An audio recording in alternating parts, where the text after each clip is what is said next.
تاجیکان آینه تاریخی ملت تاجیکستان با استقبال 35 سالگی استقلالیت دولتی کارزاری اما روزا با زبان‌های گوناگون دنیا تاجیکستان با تشبس‌های بین‌المللی در سیارات دولت پیشروند تشبسکار و فتح و نصرت فروغ صبح دانایی کتاب مقامات امنیت باید بیش از هر وقت دیگر هوشیار باشند. سیر و سیاحت برای صنعتی و کشاورزی و علم اجتماعی فروغ معرفت محبوب راهنمای ما جمعیت تاجیکستان آزاد و صاحب اختیار.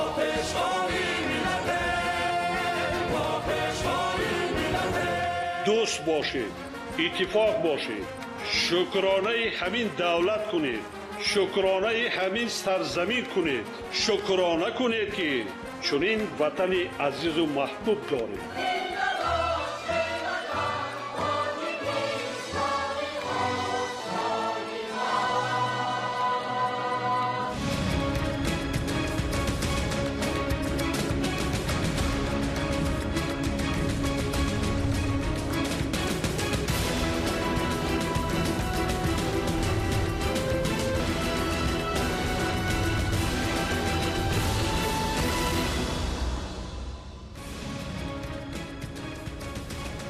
السلام علیکم بینندگان گرامی. نشر مفصل برنامه اطلاعاتی اخبار مستقیما از تلویزیون تاجیکستان منظورتان می‌گردانیم. در استودیو با شما شهزاد رجب‌زاده و مرجانه شریف‌زاده. حکومت مملکت از روزهای اولی صاحب استقلالی با استواری و مستحکم‌گردانی قواهای مسلح جمهوری تاجیکستان با بنیاد و تجدید و نوسازی انشاءات تعیینات حربی دقت اولین درجه ظاهر نموده. بهر بهتر کردن وضع اجتماعی اقتصادی افسران و مهیا نمودن شرایط مساعد در قسم‌های نظامی حدود مملکت تدبیرهای مهم را عملی می‌نماید. همین است که امروز ارتش ملی تاجیکستان با نیروی پراقتدار نظامی و حامی دولت و ملت تبدیل یافته است. امروز در شهر دوشنبه پرزیدنت جمهوری تاجیکستان پیشوای ملت محترم امامعلی رحمان و رئیس مجلس ملی مجلس عالی جمهوری تاجیکستان رئیس شهر دوشنبه محترم رستم امامعلی در پرد حربی با افتخار 32 سالگی تأسیس یابی قواهای مسلح تاجیکستان اشتراک نمودند. قبل از آغاز پرد حربی سرور دولت محترم امامعلی رحمان سخنرانی نمودند. دایر به حفظ دستاوردهای دولت صاحب استقلال و فضای آرام و آسوده این کشور بیشتاسا اندیشه‌های خود را بیان داشتند. فراد نیزو توجه بابای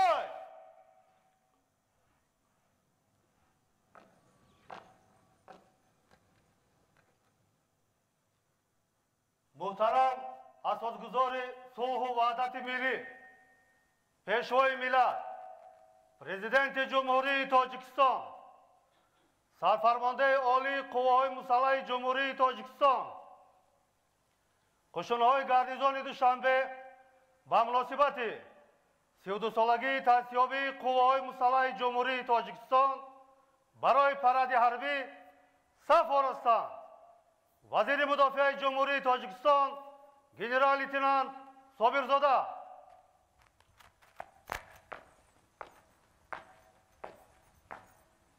سلام رفیقان.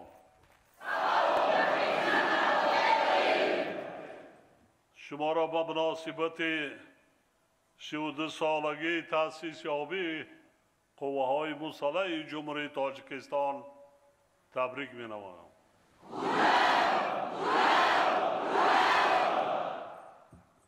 آزاد. آزاد.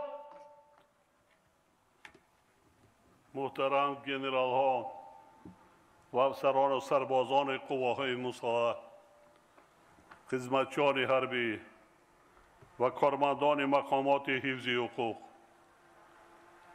فردا از تأسیس قواهای مسلح تاجیکستان صاحب استقلال که یکی از رکنهای مهم دولت صاحب اختیار تاجیکان می باشند 32 سال پر می شود.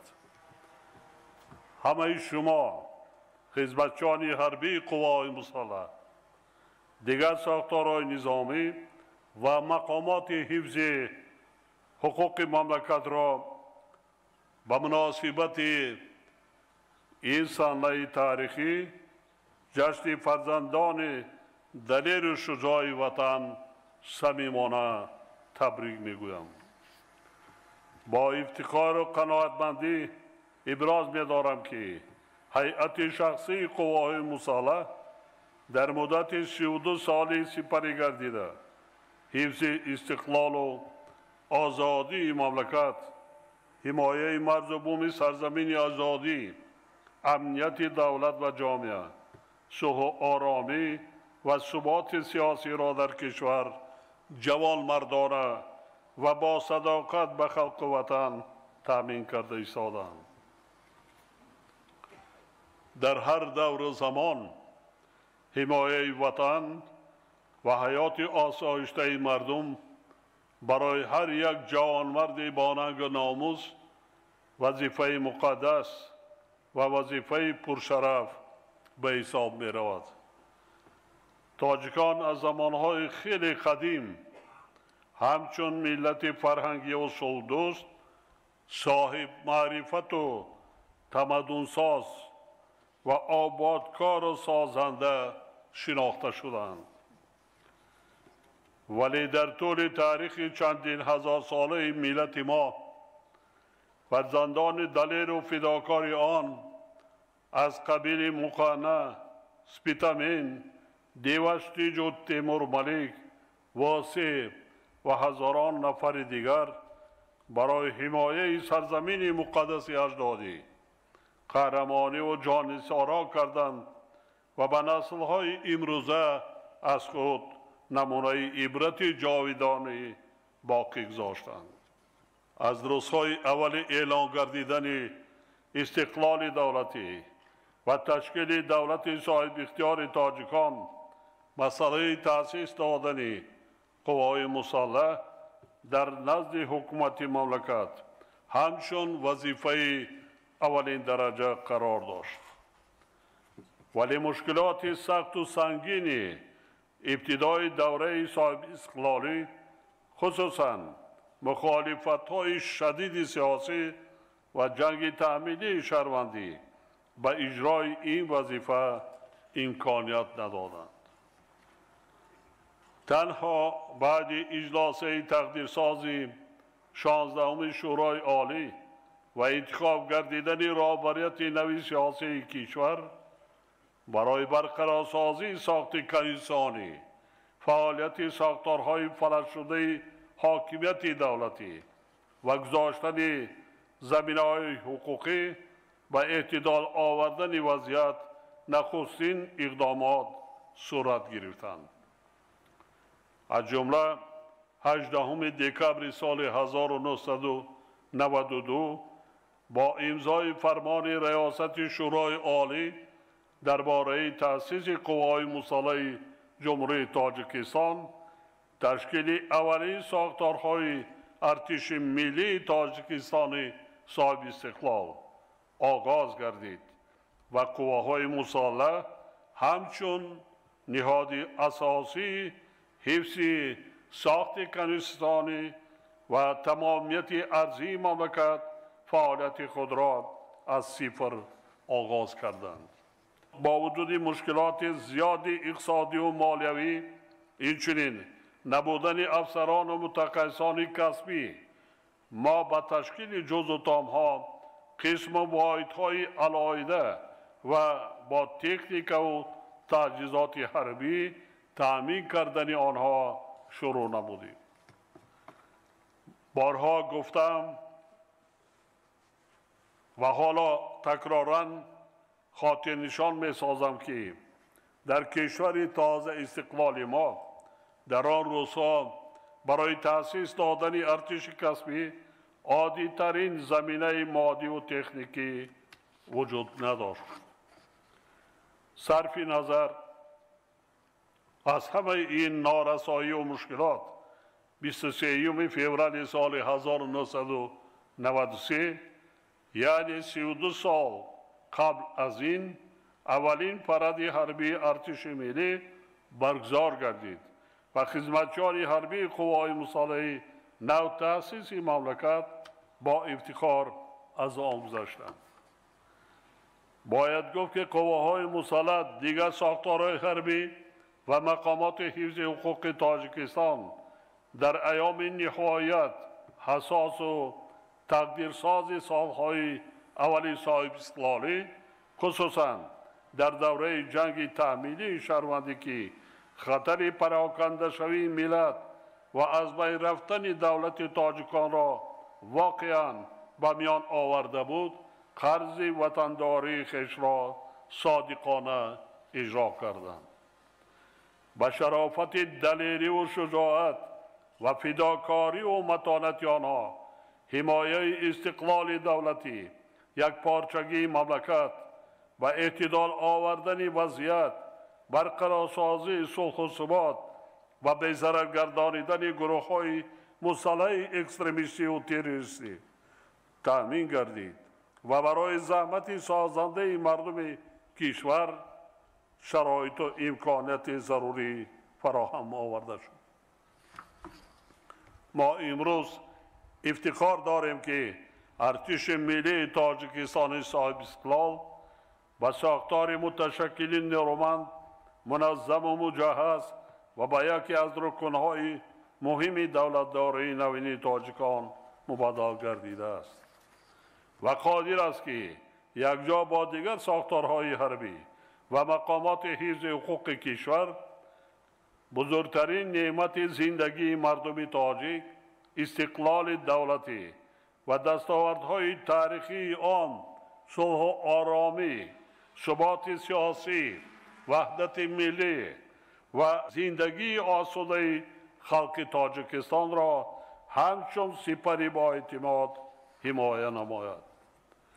وضع بسیار ناآرام و بی‌ثبات حربی و سیاسی که جهان معاصر را فرا گرفته است، از جمله شدت گرفتن برخورد منفعت‌های ابرقدرت‌ها برای از نو تقسیم کردن دنیا، مسلح شوی با شتاب و جنگ سرد از هر یک خدمتچی حربی، آماده باشی دائمی، سطح بلندی مهارت و ملکه کسبی، حس ملی، احساس گرمی وطنداری، جسارت و دلیری و مردانگی و فداکاری را طلب می نماید.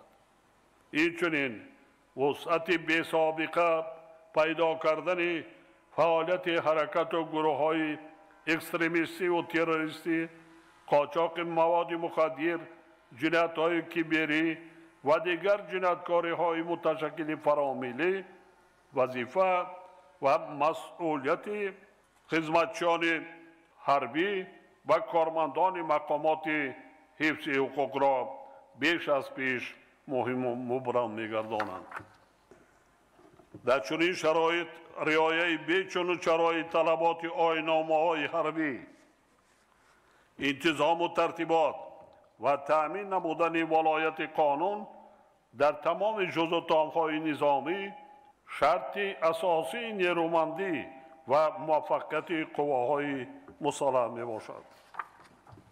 همچنین رهبریت و هیئت فرماندهی قوای مسلح، دیگر ساختارهای حربی و مقامات حفظ حقوق وظیفه دارند که با در نظر داشته وضع زود تغییر یابنده جهان با مسائل آماده باشی دائمی، تأمینات جزء و تامها با تکنیک و تجهیزات معاصر حربی و فراهم آوردن شرایط بازم بهتر زندگی و خدمت برای هیئت شخصی اعتباری بیشتر دهند. در این روند به مسئله تربیت کادرها، جابجاگذاری درستی آنها، بازآموزی، بلند برداشتن سطح کسبیت و مهارت و ملکه افسران و سربازان از خودکنی و استفاده تکنیک و تکنولوژی‌های معاصر از جمله ذهنی صنعی، اینچنین آماده باشی ذخیره‌های سفربری باید دقت اولین درجه داده شود. خاطر نشان می نمایم که در شرایط بحرانی جهان امروزه و تا رفع افزایش یافتن خطر و تهدیدها به امنیت جامعه و دولت، باز هم تحکیم بخشیدن اقتدار مدافعی مملکت از جمله وظیفه‌های مهمترین ما میباشد. حکومت مملکت با این مقصد از تمام ذخیره و امکانیت‌ها استفاده میکند. خدمتچیان حربی قوای مسلح، دیگر ساختارهای حربی و مقامات حفظ حقوق مملکت باید به اجرای وظیفه خود با مسئولیت بلند مناسبت نمایند و سوگند خود صادق باشند. وطن خویش را صدقاً دوست دارند و فراموش نسازند که وظیفه به دوش آنها گذاشته شده، یعنی حمایه وطن، ملت و دولت، مسئولیت و رسالت مقدس می باشد. مردم تاجیکستان، در سیمای هر یک شما خدمتچیان حربی و کارمندان مقامات حفظ حقوق، محافظان با اعتماد استقلال و آزادی وطن، مرز و بوم سرزمین اجدادی، صلح و ثبات مملکت و حامیان حقوق و منفعت‌های خود را می‌بینند. اعتماد و امید مردم کشور هر یک شما فرزندان صادق وطن را وادار می‌سازد که همیشه هوشیار باشید، زیرکی سیاسی را از دست ندهید، سطح کسبیت و آماده باشی خود را منتظم بلند بردارید، نمونه رعایت قانونیت و ترتیبات و انتظام حربی باشید. من به حس بلند ملی، وطندوستی و وطن پرستی، اراده مستحکم، غیرت و جسارت و صداقت هر یک شما به دولت و خلق تاجیکستان اعتمادی کامل دارم. بار دیگر تمام هیئت شخصی قواهای مسلح، ساختارهای حربی، مقامات حفظ حقوق تاجیکستان صاحب استقلال و همه شما فرزندان صادق وطن را که در این میدان صف آراسته اید، به افتخار 32 سالگی تأسیس یابی قواهای مسلح جمهوری تاجیکستان صمیمانه تبریک گفتم. به هر یک شما سلامتی، روح متین و اراده قوی آرزو می نمایم. سلامت و سربلند باشید حامیان دلیر و شجاع وطن.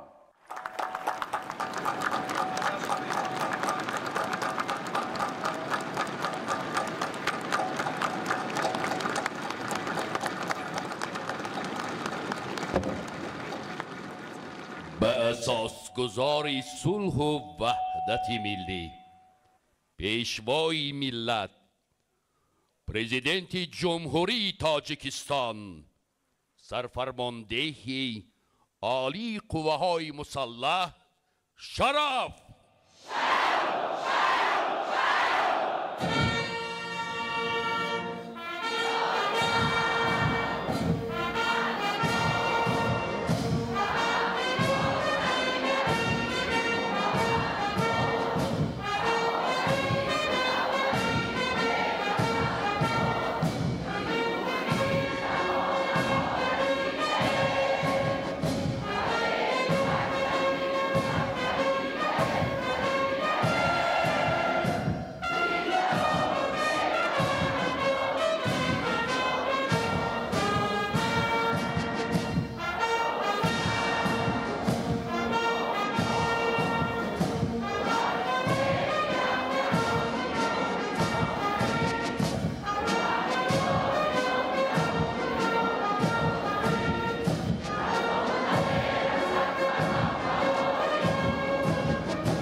در مسافه 105 توجه برو با قدم مارش.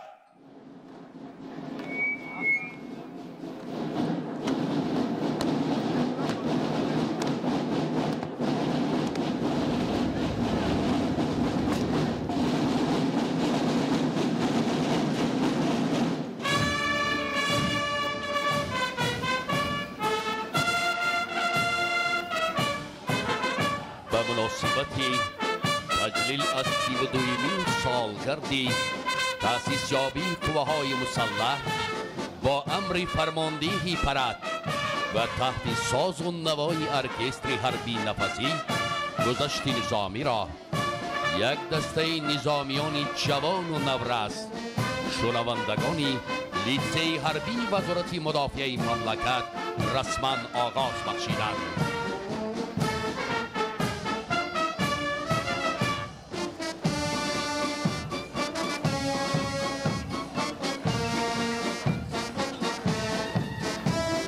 در پرتو سیاست خردمندانه بنیادگذار ارتش ملی سرفرمانده عالی قوه‌های مسلح ژنرال ارتش محترم امام علی رحمان نیروهای مسلح دولت نوبنیاد و صاحب استقلالمان امروز به حمایتگر مرزبون اجدادی و شاهستون تاجیکستان عزیز تبدیل یافته است.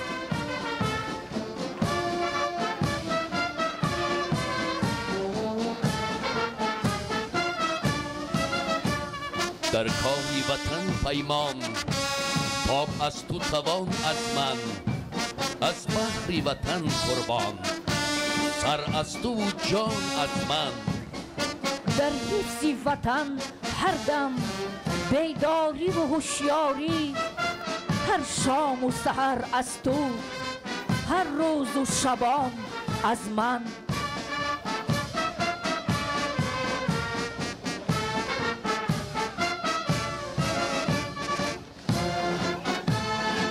در برابر یک گروه شنوندگان دیگه امروز در این پرد حربی افسران و عسکران جز و تام گارنیزون دوشنبه از جمله گوارد ملی پروکراتور جمهوری تاجیکستان اگنتی نظارت دولتی مالیاتی و مبارزه با کروپسیا اگنتی نظارت مواد نشتاوری نزد پرزیدنت جمهوری تاجیکستان خدمات گمرک افسران دستگاه مرکزی وزارت مدافعت ستاد ژنرالی قوه‌های مسلح هیئت شخصی پشنهای خشکیگر پشنهای زود عمل قوه‌های حربی هوایی و مدافع ضد هوایی بتالون های تعینات مخصوصی وزارت مدافعت خدمتچیان حربی وزارت عدلیه ساختارهای زیرتابع وزارت کارهای داخلی کمیته حالتهای فوق‌العاده و مدافع گرشتنی پشونهای داخلی پشونهای سرحدی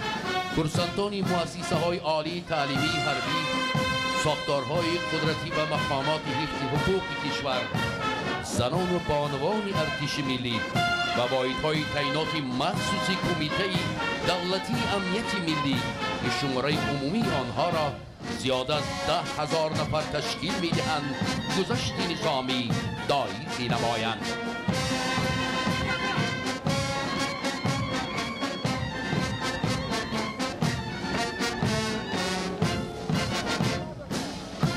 پایداری ملک ارتش و فرزندی زمان است هر فردی جوان است هم هستی و هم قوت دولت همگان است با روح و روان است سرور که شد ایجادگری ارتش کشور احسن به سرور بس عاقل و دانا و دلیر و همدان است از همت آن است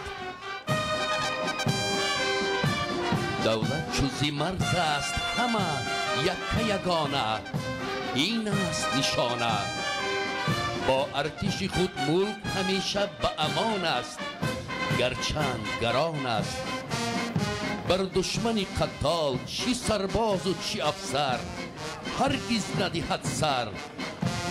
هم با قدم و با قسم و هم به زبان است، آماده به جان است، آماده به جان است.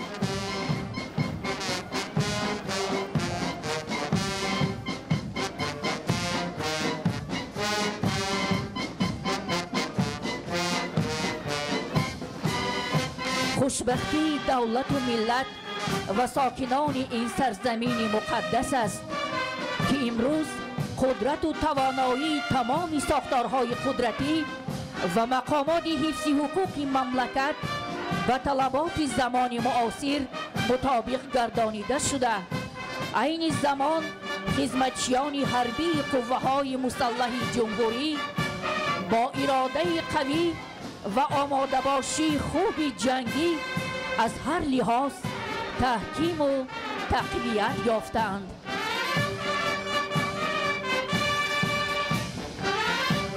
با توجه به تحت هدایت‌های پیشوای ملت محترم امام علی رحمان در سمت تربیه کادرهای ملی و متخصصان ورزیده نظامی، عین حال هیئت‌های راهبری و فرماندهی و فایز زیادی خدمتچیان حربی قوه‌های مسلح را کادرهای بالیاقت و وطن دوست تشکیل می‌دهند که اکثر آنها در دوران استقلال ملی دانشگاه و دانشکده‌های نظامی و اکادمی و آموزشگاه‌های عالی حربی داخل و خارج را ختم نموده، همچون افسران کسبی در رشد و کمال ارتش ملی سهمی ارزنده می‌گذارند.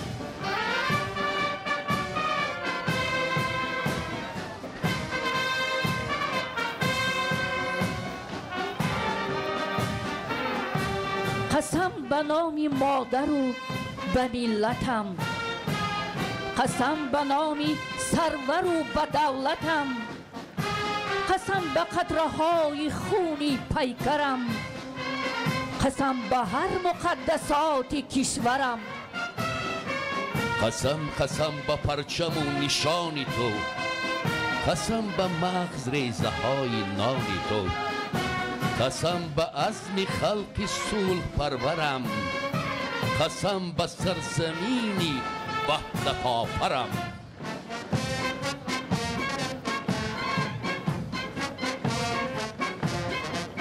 امروز هیئت شخصی و هر یک افسر و سرباز ارتش ملی ساختارهای قدرتی و مقامات حفظ حقوق مملکت با ننگ و ناموس وطنداری، خودآگاهی و خویشتن شناسی، صداقت و وفاداری و با عزم و اراده قوی منفعت‌های ملی، ثبات و آرامی ساکنان مملکت و هر وجب خاک پاک مقدس این سرزمین اجدادی را از هر گونه خوف و خطر محافظت می‌نمایند.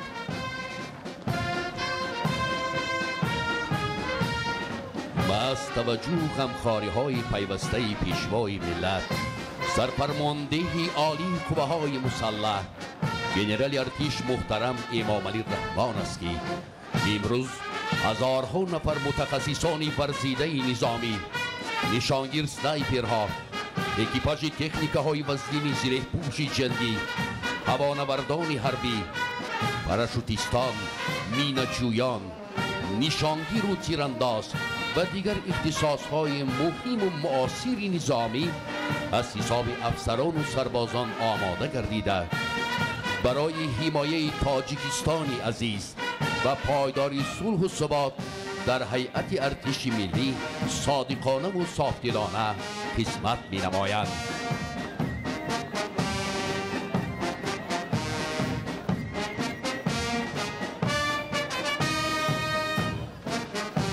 هست پایداری ارتش همه تاریخ وطن، مهنت و زحمت و آر و شرف خلق کهن، پیشوا سرور ارتش پی تدبیر وطن، لازم آید بدهیمش سر و جان و دل و تن. کرد سوگند به صد تنتنه با نام وطن، باش هوشیار، تو یک دم زی وطن چشم نکن. مرزی ما مرزی دل و دیده و دیداری وطن. هر زمان صوتی متنتن پی هم پای زدن. امر خدمت به همه شرط چوی قرضی وطن. هست تیار به خدمت همه چی مرد و چی زن. در دفاع وطن آماده جوانانی بهار، جان برای شرف و ننگی وطن کرده شعار.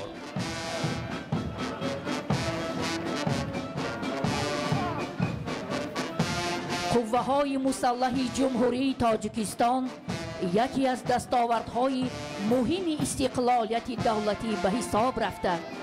در نزد هیئت شخصی آن وظیفه‌های مقدس و پرشرف وابسته به حفظ و حمایت صاحب اختیاری، تأمین صلح و ثبات، محافظت منفعت‌های دولت و امنیت شهروندان گذاشته شده‌اند.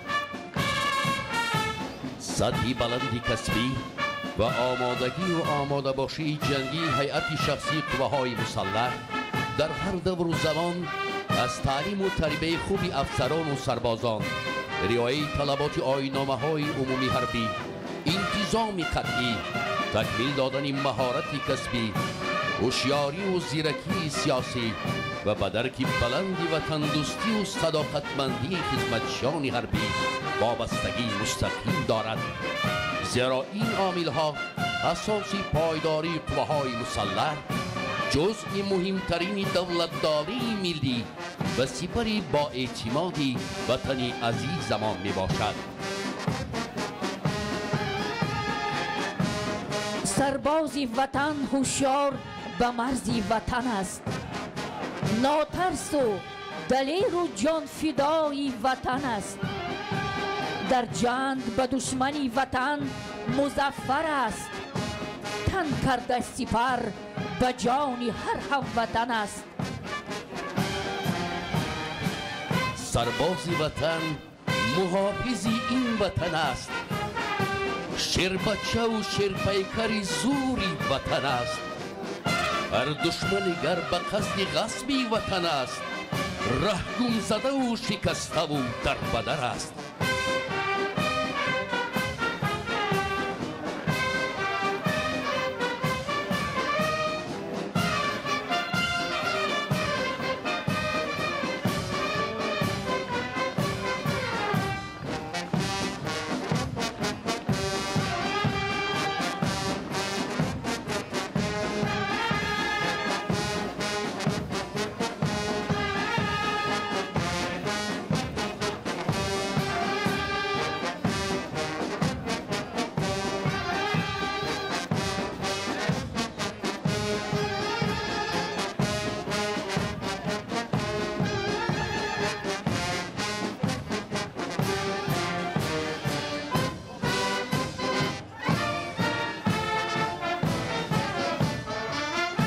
باز هم شکرانه یزدان و مردان اصیل، بهر صلح پای برجا قهرمانی کرده اند.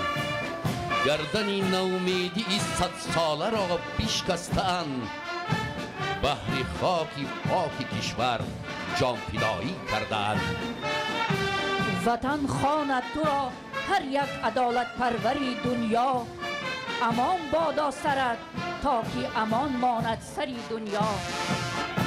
اینک زنان و بانوان قوه‌های مسلح، ساختارهای قدرتی و مهامات حفظ حقوق مملکت پی هم در نزد منبر افتخاری قدم میزنند.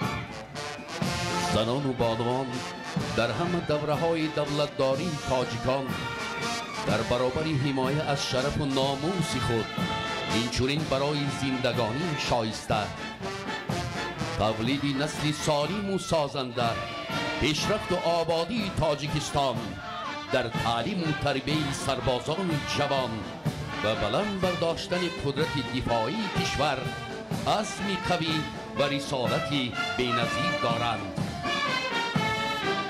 حرمت شیر سفید مادر و خاک وطن حرمت مهری بدیل پرورده پاکی وطن. ما همه دائم یکیم و عهد سوگند میکنیم جان خلق خود به جان خویش پیوند میکنیم.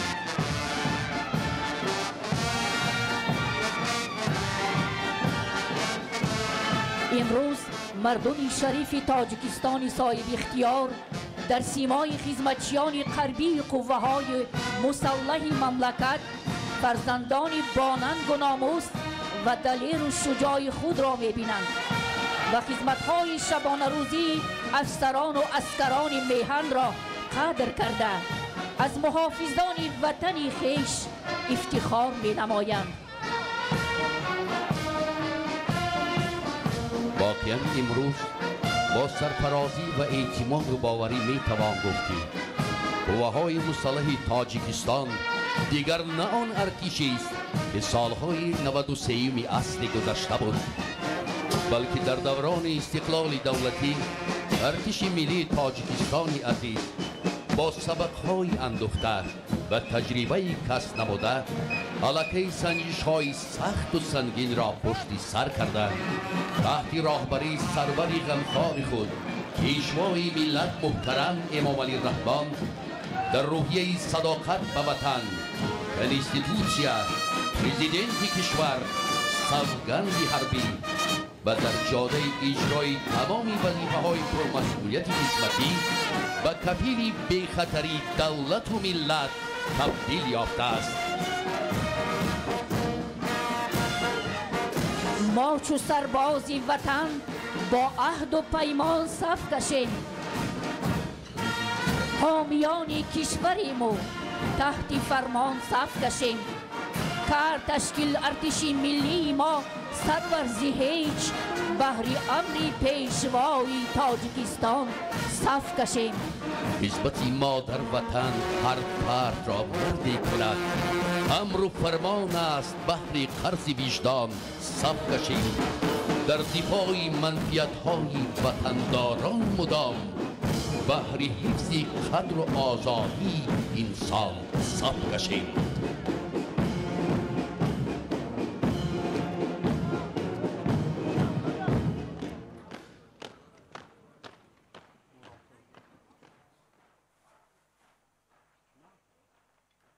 سی سالگرد تأسیسیابی قوه‌های مسلح مملکتمان را با روحیه بلند و تندرستی جشن گرفته ایستاده‌ایم. قوه‌های مسلح یکی از دستاوردهای مهم استقلال دولتی به حساب رفته با دستگیری به‌واسطه اساسگزار صلح و وحدت ملی پیشوای معظم ملت پرزیدنت جمهوری تاجیکستان سرفرمانده عالی قوه‌های مسلح ژنرال ارتش محترم امام علی رحمان عملاً در زمینه خالی تأسیس یافته در دوران صاحب استقلالی کشور عزیزمان رشد و کمال یافته است. امروز ما زنان خدمتچیان حربی افتخار از آن می‌نماییم که در برابر مردان در صف قوه‌های مسلح استوارانه قدم گذاشته بهر وطن عزیزمون صداقتمندانه خدمت نموده ایستاده. من سرباز قطاری شورازوده محمد صبور میباشم. من شاد از آن هستم که پس از ختم دانشگاه ملی تاجیکستان همچون یک سرباز شجاع وطن عین حال قرض فرزندی خویش را اجرا کرده ایستادم. شرایط در قسم‌های حربی خیلی خوب میباشد. من از نام خودم و از نام همه افسران سربازان منتداری خود را سراول با اساسگزار صلح و وحدت ملی پیشوای ملت پرزیدنت جمهوری تاجیکستان ژنرال ارتش میرسانیم، چون که برای ما سربازان چنین یک شرایطی خوب مهیا نموده است. از سال تأسیس یابی قوه‌های مسلح جمهوری تاجیکستان تا این دم با کلی نویگری و نوآوری و پیشروی زیاده به چشم میرسد. امروز ببینید که در روز تاریخی قرار داریم. 32 سالگرد قوه‌های مسلح جمهوری تاجیکستان تمام ساختار و مقامات با لباس‌های یگانه خود و تمام شرایط‌های زمانوی و پیشروی زیاده نایل گشتند. همه پیشروی‌ها با سروری به واسطه سرفرمانده عالی قوه‌های مسلح جمهوری تاجیکستان ژنرال ارتش محترم امام علی رحمان میباشد. قشون‌های سرحدی کمیته دولتی امنیت ملی جمهوری تاجیکستان جزء علاهیده ساختارهای قوه‌های مسلح به شمار می‌رود. تحت راهبری سرور دولت اون پیشوی معظم محترم اون رحمان ناویگاری زیاده در قشنه سرحدی چشم رس است ایون است اترادوی نزد سرحدی دید بمبوهای نو شده شد که با تمام شرط و شرایط امروزه با تمام شرط و شرایط امروزه جوابگو است. جواباً به این دستگیری های حکومت جمهوری تاجیکستان ما سرحدمانان خدمتچیان قوای مسلح جمهوری تاجیکستان کیست و کیست داده و مرز و بوم وطن خود را از دشمن حفظ می نماییم. با وطن صادق هستیم، صادق میمونیم، صادقانه خدمت میکنیم. солҳои 1993-2025 инак 32 соли қадами устувор дар роҳи мукаммалгардонии низомӣ ва ташкили сипари боэътимод. таъсисёбии артиши миллӣ ки зодаи даврони истиқлол аст, имрӯз дар фазои сулҳу суботи кишвар бо роҳияи ватандӯстиву хештаншиносӣ таҷлил мегардад. мардуми тоҷик дар симои қувваҳои мусаллаҳи ҷумҳурии тоҷикистон ҳомию муҳофизи худро дида рӯ ба бунёдкорию созандагӣ мениҳанд ки ин ҳама дар маҷмӯъ аз сиёсати дурандешонаи ҳомии миллат президенти ҷумҳурии тоҷикистон муҳтарам эмомалӣ раҳмон ибтидо мегиранд. шарҳи фахриддини муҳаммад юсуф. назари кӯтоҳ ба таърихи ояндасоз эътимоди комили давлати тозаи истиқлолро бо пояи устувори давлатдорӣ бозгӯ менамояд. 32 соли қадами устувор дар роҳи мукаммалгардонии нерӯи муҳофизатӣ ва ташкили сипари боэътимод. комилсозии қувваҳои мусаллаҳи тоҷикистон ки зодаи даврони истиқлол аст, дар замони рӯ ба рушди ҷумҳурии тоҷикистон ба вуҷуд омада. он бо ҷорӣ намудани низоми нави ҳифозатӣ то ба имрӯз чун сипари асосии давлату миллат хизмат менамояд.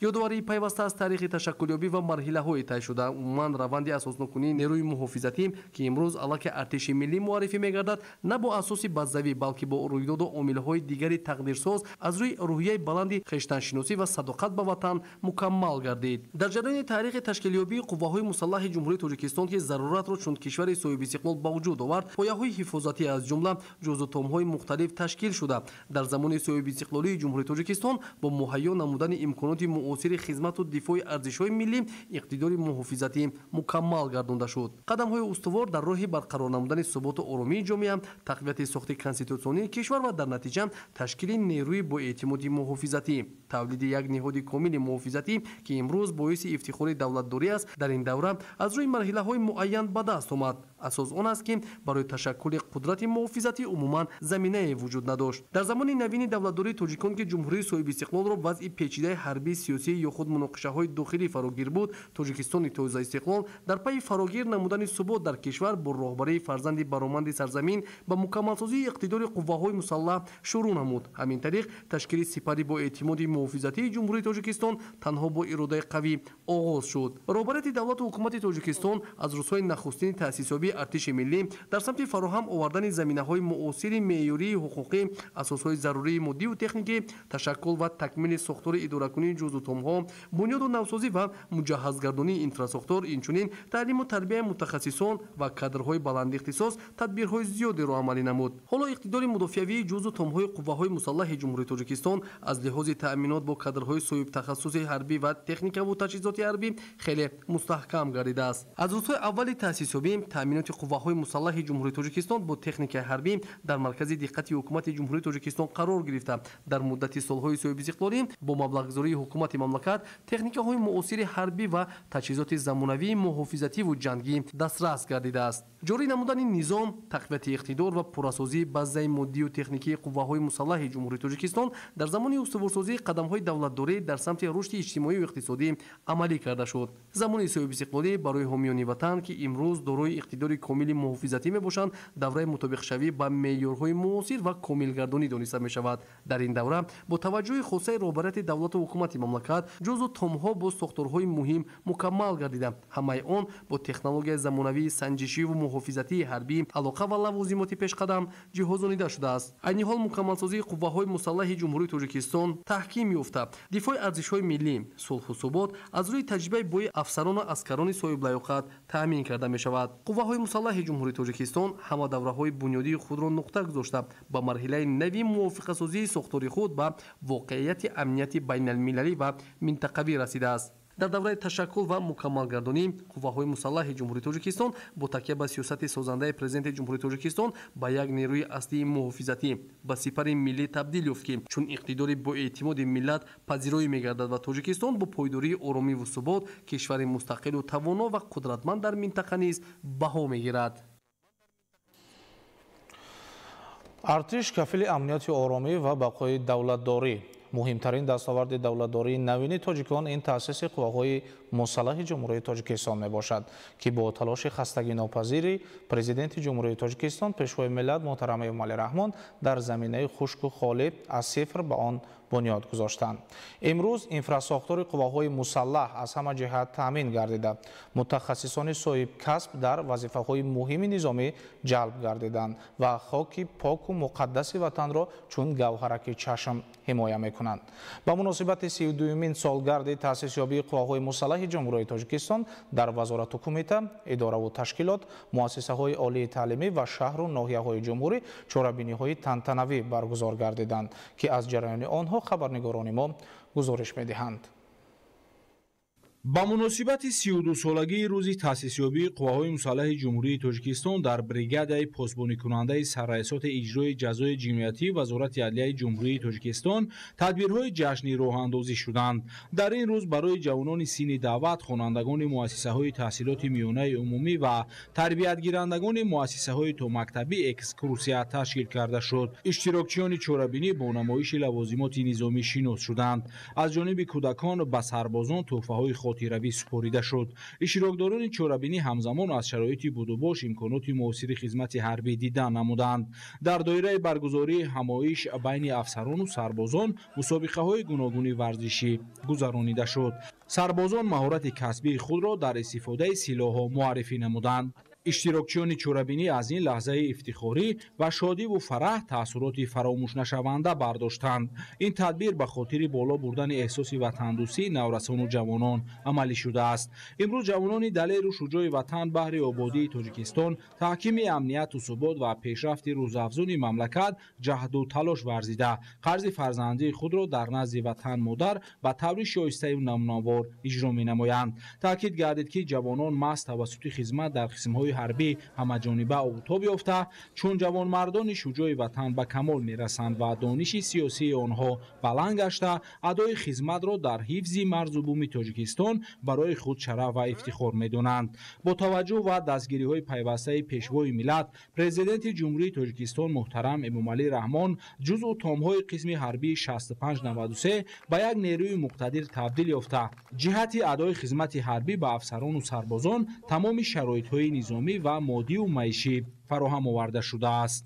ҷои таъкид аст ки ҳамасола ҷавонони зиёде аз гӯшаву канори мамлакат дар қисми ҳарбии 6593 хизмати модар ватан намуда қарзи фарзандии худро иҷро мекунанд ва аз афсарону фармондеҳони ин қисми ҳарбӣ дарси матонату шуҷоат ва далериву ватандӯстӣ меомӯзанд.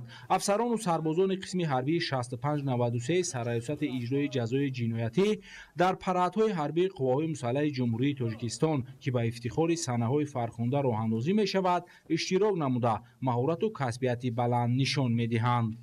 32 сол аст ки ҳайати шахсии қувваҳои мусаллаҳи кишвар рисолати муқаддаси худ ҳимояи амнияти давлати соҳибистиқлол ва зиндагии орому осоиштаи мардуми тоҷикистонро бо устувориву фидокорӣ иҷро карда истоданд. ба ин муносибат дар назди бинои маркази савдои сиёмамол чорабинии тантанавӣ баргузор гардид. хизмати ҳарбӣ нишонаи равшании эҳсоси ватандӯстӣ, дарки зарурат ва аҳамияти ҳимояи давлат ва халқи тоҷикистон мебошад. барои сохторҳои низомӣ тамоми шароит фароҳам оварда шудааст. ҳукумати мамлакат дар доираи барномаи рушди қувваҳои мусаллаҳ ва ҷиҳати ба мактаби воқеии омодасозии муҳофизони ватан табдил додани ҷузъу томҳои низомӣ аз ҳама захираҳо истифода мекунад. зеро дар марҳилаи имрӯзаи рушди давлатдории миллӣ фазои орому осоиштаи ватан ва таъмини амнияти давлат ва ҷомеа аз сатҳи масъулиятшиносӣ ва садоқати низомиён аз сарбози қаторӣ то афсари олирутба вобаста мебошад. бо талошҳои пешвои миллат муҳтарам эмомалӣ раҳмон сохторҳои низомӣ мустаҳкам гардида таҷҳизоти замонавӣ ва инфрасохтори муосир фароҳам оварда шудаанд. имрӯз қувваҳои мусаллаҳи тоҷикистон яке аз сохторҳои боэътимод ва пурқудрати мамлакат ба ҳисоб рафта дар таъмини амнияти миллӣ ва ҳифзи марзу буми ватан нақши муҳим мебозад. дар донишгоҳи давлатии молия ва иқтисоди тоҷикистон бахшида ба 32-солагии таъсиси қувваҳои мусаллаҳи ҷумҳурии тоҷикистон барномаи ҳарбӣ ва тандурустӣ баргузор гардид. дар чорабинии раёсати донишгоҳ намояндагон аз вазорати мудофиаи ҷумҳурии тоҷикистон, кумитаи иҷроияи ҳизби халқии демократии тоҷикистон дар ноҳияи синои шаҳри душанбе ва омӯзгорону донишҷӯёни донишгоҳ иштирок намуданд. зимни баргузории ҳамоиш раёсати донишгоҳ иброз дошт ки ба муносибати таъсиси қувваҳои мусаллаҳи ҷумҳурии тоҷикистон 23 феврали соли 1993 дар пойтахти мамлакат шаҳри Душанбе бори нахуст паради ҳарбӣ гузаронида шуда ин сана расман рӯзи таъсиси қувваҳои мусаллаҳи ҷумҳурии тоҷикистон эълон гардид. сарфармондаи олии қувваҳои мусаллаҳи ҷумҳурии тоҷикистон генерали артиши миллӣ муҳтарам Эмомалираҳмон ба ин ниҳод эътимод доранд ва пайваста дар рӯҳияи ватандӯстӣ ва садоқат ба марзу бум омода намудани афсарону сарбозонро таъкид менамоянд. иброз гардид ки артиши миллӣ сипари боэътимоди миллат ва осудагии давлат ба ҳисоб рафта мо бо ҷавонмардони соҳибватани тоҷик ифтихор мекунем. дар ин муддати кӯтоҳи таърихӣ ҷузъу томҳои артиш ба нерӯи қудратманди низомӣ муҳофизи сулҳу собот ва фазои орому осудаи тоҷикистон табдил ёфта ҳоло ба ватан ва халқи худ содиқона хизмат менамоянд, чунки ин родмардони миллат кафили зиндагии орому босуботи мо ва ҷомеаи мо ба ҳисоб меравад. дар идомаи ҳамоиш аз ҷониби иштирокчиёни ҳамоиш дар мавзӯъе ки ифодакунандаи артиши миллӣ ва хизмат дар сафи қувваҳои мусаллаҳро ифода мекард пешниҳоди ҳозирин гардонида шуд. ба муносибати 32-солагии таъсисёбии қувваҳои мусаллаҳи ҷумҳурии тоҷикистон дар донишкадаи тиббии иҷтимоии тоҷикистон чорабинӣ доир гардид. дар оғоз иброз шуд ки мардуми тоҷикистон ва давлату ҳукумат фидокориҳои афсарону сарбозони шуҷои ватанро ҳаргиз фаромӯш намекунанд ва хотираи неки он ҷавонмардоне ки барои сулҳу субот, ҳимояи марзу буми ватан ва ҳифзи зиндагии орому осоиштаи сокинони мамлакат ҷони хешро нисор кардаанд, ҳамеша пос медоранд. артиши миллии мамлакат ба туфайли ғамхорию дастгириҳои президенти ҷумҳурии тоҷикистон пешвои миллат муҳтарам Эмомалираҳмон давоми 32 сол ба сохтори воқеии муқтадири ҳарбӣ табдил ёфт. хизмат ба ватан маънои ба ҷой овардани хизмати падару модар ва ҳимоя намудани марзу буми ватани аҷдодӣ ва тамомияти арзии ватанро дорад. ҳамасола ба сафи қувваҳои мусаллаҳи мамлакат садҳо нафар ҷавонон аз навоҳии мухталиф даъват гардида дар қисмҳои ҳарбии ҳудуди ҷумҳурӣ рисолати мардонагиашонро дар назди ватан модар иҷро менамоянд. қайд гардид ки ҳифзи марзу буми мамлакат ва таъмини амнияти давлату миллат ва суботу оромии ҷомеа танҳо бо доштани қувваҳои мусаллаҳи муташаккилу тавоно ва муҷаҳҳаз бо таҷҳизоту техникаи пешрафтаи ҳарбӣ ва муҳимтар аз ҳама хизматчиёни ҳарбии ватандӯсту ватанпараст, далеру ҷасур ва содиқ ба давлат ва халқи тоҷикистон имконпазир мебошад. имрӯз сокинони тоҷикистони соҳибистиқлол аз он ифтихор доранд ки қувваҳои мусаллаҳи ҷумҳурии тоҷикистон манфиатҳои давлати соҳибистиқлоламонро сарбаландона ҳимоя менамоянд. дар фарҷом барномаи пуршукӯҳи фарҳангӣ бо суруну таронаҳои ватандӯстона ва тақвиятдиҳандаи эҳсоси хештаншиносӣ пешниҳоди ҳозирин карда шуд. қувваҳои мусаллаҳи ҷумҳурии тоҷикистон таҳти сиёсати хиратмандонаи сарфармондеҳи олии қувваҳои мусаллаҳи кишвар генерали артиш муҳтарам Эмомалираҳмон ба як ниҳоди устувору пуриқтидорӣ табдил ёфтааст ки метавонад бо афсарону сарбозони шуҷоудалер, мутахассисони баландихтисосу кордон, техникаву таҷҳизоти муосири низомӣ оромиву осуиштагии давлату миллатро таъмин намоянд. боиси хушнудӣ ва сарфарозии мост ки имрӯз саҳми ҷавонони мо дар ҳифзи ватан модар арзишманд буда онҳо дар ҷузъу томҳои қувваҳои мусаллаҳ ва дигар сохторҳои ҳарбӣ содиқона адои хизмат менамоянд. мо фарзандони як модар ҳастем, зодаю парвардаи як хоким ва хизмат намудан барои ватани хеш ин қарзи фарзандии ҳар яки мо ба ҳисоб меравад. боварӣ дорем ки афсарону сарбозони далери мо ва хизматчиёни ҳарбии қувваҳои мусаллаҳи ҷумҳурии тоҷикистон вазифаи бо шарафу муқаддаси худро дар ҳимояи ватани азизамон тоҷикистони соҳибистиқлол минбаъди сарбаландона иҷро менамоянд. барои хизмати шоиста ва иштирок дар корҳои ҷамъиятӣ инчунин ба хотири 32-юмин солгарди таъсисёбии қувваҳои мусаллаҳи ҷумҳурии тоҷикистон ба аксар кормандони ҳифзи ҳуқуқ ва иdoраву муассисаҳо ифтихорномаҳо ва тӯҳфаҳои хотиравӣ дар вазъияти тантанавӣ супурда шуд. инчунин барои навдаъватшавандагон ҳуҷҷати ронандагӣ тақдим гардид. барномаи консертии омода намудаи аҳли фарҳанги ноҳияи роштқалъа анҷомбахши мантиқии чорабинӣ гардид. ارتش یا خود قواهای مسلح در هر دور و زمان برای کشور صاحب استقلال پایه متین کفیل بی‌خطری و تامین کننده حیات آسایشته مردم به حساب می‌رود. به خاطر گرامی داشت روز قواهای مسلح جمهوری تاجیکستان در قصر فرهنگ ناحیه شغنان چاره‌بینی برگزار گردید. ارتش ملی کفیل امنیت و یکپارچگی دولت صاحب استقلال تاجیکستان بوده خدمتچیان حربی در حفظ مرز و بوم کشور، تامین امنیت وطن عزیزمان و زندگی آسایشته ساکنان آن سهمی بزرگ دارند. در اجلاس 16 شورای عالی جمهوری تاجیکستان مسئله تأسیس قواهای مسلح به میان گذاشته شد. پیشوای ملت پرزیدنت جمهوری تاجیکستان محترم امام علی رحمان این نهاد قدرتی را در یک مدت کوتاه در جای خالی تأسیس داده بود. با اشاره به سخنان سرفرمانده عالی قواهای مسلح جمهوری تاجیکستان ژنرال ارتش محترم امام علی رحمان یادآوری گردید که راهبران و افسران با سربازان مثل فرزندان خود مناسبت کنند و نسبت آنها غمخوار باشند. من هر یک سرباز را مثل فرزند خود دوست می‌دارم و همیشه کوشش می‌کنم تا به تمام خدمتچیان حربی و اولا به سربازان تمام شرایط‌های خدمتی را مهیا سازم. خیال کردم به مورد است که با دستگیری حکومت جمهوری تاجیکستان در ناحیه شغنان 6 دیدبانگاه‌های سرحدی با تمام شرایط موثر برای بود و باش افسران و سربازان و اجرای رسالت خدمت وطن مادر تامین گردید. شرایط در قواهای مسلح جمهوری تاجیکستان خوب بوده، از آنها تنها دلاوری و شجاعت و راه دفاع مرز و بوم کشور طلب می‌گردد. این است که نقش دعوت تیرماهی و بهاری جوانپسران به صف قواهای مسلح جمهوری تاجیکستان در چند سال اخیر در یک روز با صفت بلند اجرا می‌گردد. از طرف مقامات اجرای حکومت دولتی ناحیه شغنان به یک قطار فعالان ناحیه که در پیشرفت و شکوفایی جامعه نقش ارزشمند دارند افتخارنامه‌های رئیس ناحیه سپرده شد. از جانب نسل نورس بهر حاضرین پارچه‌های شعری درباره ارتش ملی و سهم فرزندان آن قرائت کرده شد. صحنه‌چه مادر و پسر که آن محبت صمیمی مادر و فرزند بر حفظ خاک و پاک وطن عزیز انعکاس نمود نمایش داده شد. محض دلیری و شجاعتمندی جوانان وطن دوست است که امروز در کشور عزیزمان تاجیکستان صلح و ثبات و وحدت کامل ملی هویدا است. از جانب اهل فرهنگ ناحیه شغنان برنامه فرهنگی که سرشار از وطن و وطنداری می باشد پیشکش اهلی چاره‌بینی گردید.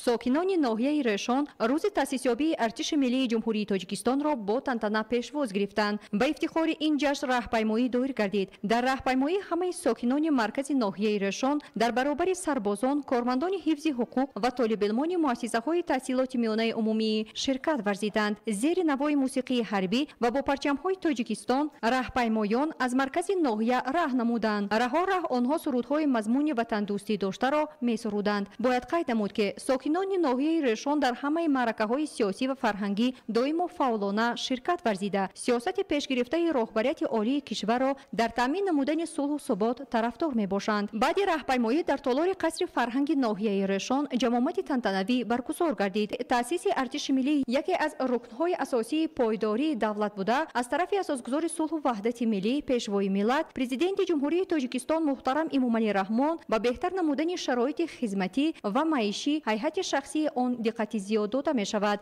در یک خود ناحیه رشان در مدت کوتاه زیاده از 10 دیدبانگاه‌های سرحدی ساخته شدند که در تامین نمودن امنیت کشور حصه نظر است می‌گذارند. شرایط برای خدمت در صف ارتش ملی سال از سال بهتر گشته ایستاده است. جوانان ناحیه رشان مثل دیگر فرزندان با ناموس کشور در واحدهای گوناگون ارتش ملی سربلندانه خدمت مادر وطن را اجرا نموده ایستادند. با افتخار 32مین سالگرد تأسیسیابی ارتش ملی جمهوری تاجیکستان تعداد معین خدمتچیان حربی ورزشگران سابقه‌داران مهنت با تحفه‌های خاطروی قدردانی گشتند. مربیان کلوب‌های ورزشی و دستپروران آنها که در سبقت‌های سطح جمهوری و حتی بین‌المللی جای‌های نمایان را اشغال نمودند با سپاسنامه و دیپلم‌ها قدر کرده شدند. باید قید نمود که در ناحیه رشان به تربیت حربی وطن دوستی دقت لازمی داده شده از روی نقشه پیشکی چاره‌بینی‌های گوناگون گذرانیده شده در روز ارتش ملی جنبش می‌گردند. با مناسبت 32مین سالگرد تأسیسیابی ارتش ملی جمهوری تاجیکستان صنعتکاران بخش فرهنگ ناحیه رشان خاطر جمع آمدگان را با سرودهای در وصف وطن مادر شاد نمودند. تنتنه محتشم عید وطن 32مین سالگرد تأسیسیابی قواهای مسلح جمهوری تاجیکستان را مردم صاحب فضیلت و روشنروی ناحیه درواز ولایت مختار کوهستان بدخشان هم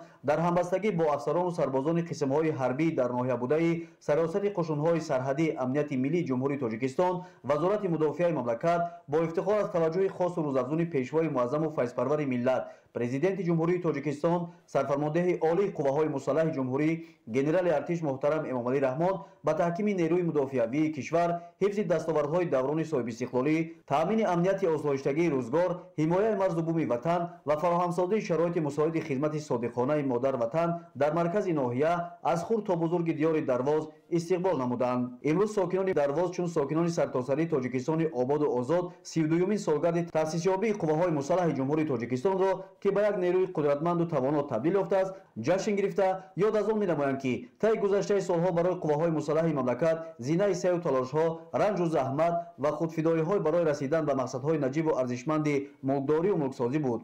нигоҳи неку нафаси ҳаётбахш файзи хираду файзпарварии пешвои муаззаму файзпарвари миллат сарфармондеҳи олии қувваҳои мусаллаҳи ҷумҳурии тоҷикистон генерали артиш муҳтарам эмомалӣ раҳмон таи солҳои соҳибистиқлолии заминаи мусоид фароҳам овард ки артиши миллии мо имрӯз дорои техникаи муосири ҳарбӣ талимгоҳҳои замонавии муҷаҳҳаз бо таҷҳизотҳои муосир ва коршиносони баландпояи ҳарбӣ буда барои ҳифзи марзу бӯми хоки муқаддаси тоҷикистони озод таъмини амнияти сулҳу суботи сартосарӣ ҳамаи имконатҳоро соҳиб буда бо шуҷоату мардонагӣ дар пешрафти босуботи ҳаёти иқтисодӣ иҷтимоӣ ва фарҳангии мамлакат саҳмгузоранд.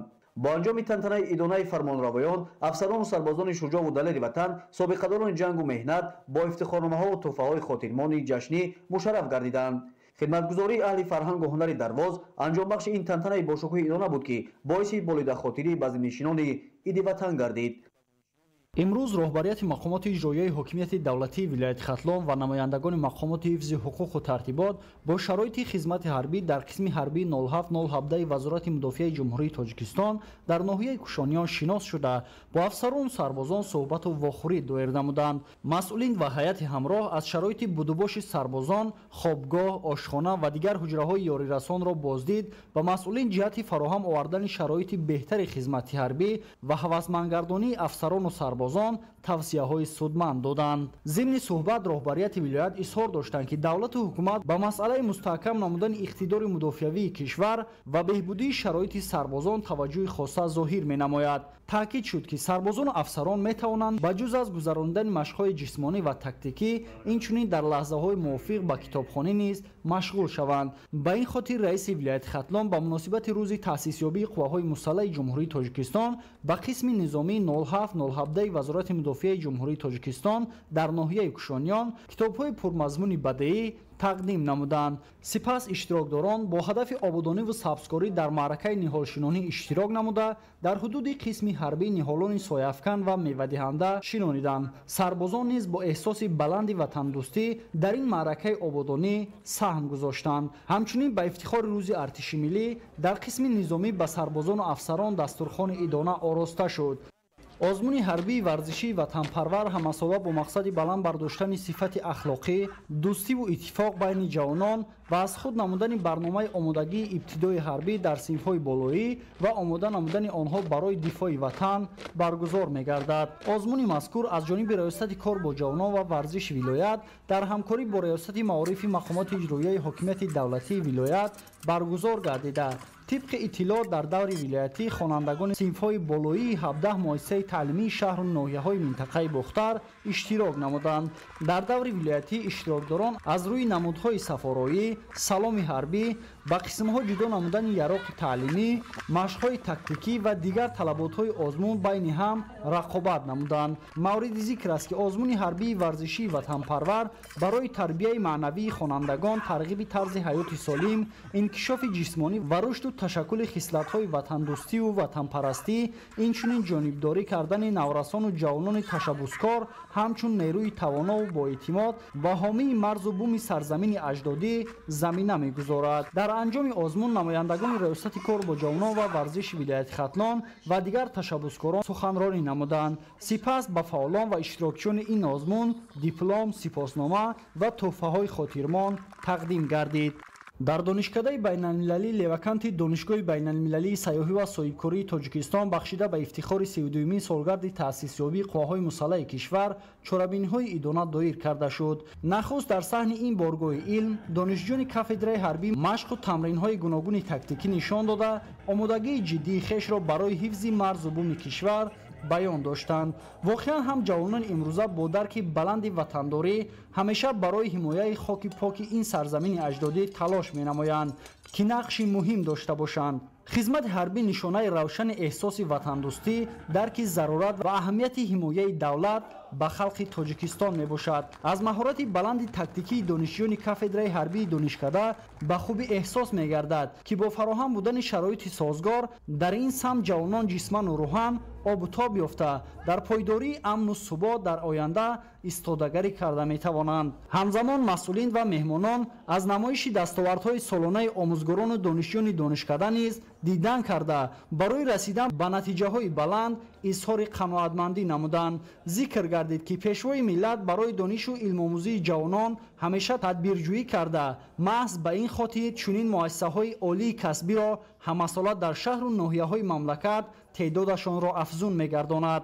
در ادامه همایش فرهنگی ادبی زیر عنوان ارتش ملی سپری با اعتماد دولت و ملت در تالار دانشکده بین‌المللی صورت گرفته اشتراکداران عاید به فعالیت پرثمر قواهای مسلح مملکت سخنرانی نمودند. ذکر شد که هر یک افسر و سرباز شجاع کشور همچون سپری با اعتماد وطن در اجرای وظیفه‌های خدمتشان همیشه هوشیار و زیرک بوده فضای آرام و آسوده امروزه تاجیکستان صاحب استقلال را چون گهورک چشم نگاه می‌دارند. جوانان نیز در نوبت خود ابراز داشتند که ما آیندگان این ملت پرقناوت و دیار بی‌اشتاسا تلاش بران می‌ورزیم که در پیشرفت ارتش ملی سهم خود را گذاشته به خلق و وطن خود سربلندانه و جوانمردانه خدمت نماییم. در وضعیت تنتنوی به یک قطار سابقه‌داران جنگ و مهنت و آموزگاران و دانشجویان فعالی که در ترغیب و تشویق وطن دوستی و وطن پروری جوانان نقشی مهم دارند افتخارنامه و سپاسنامه‌ها تقدیم کرده شد.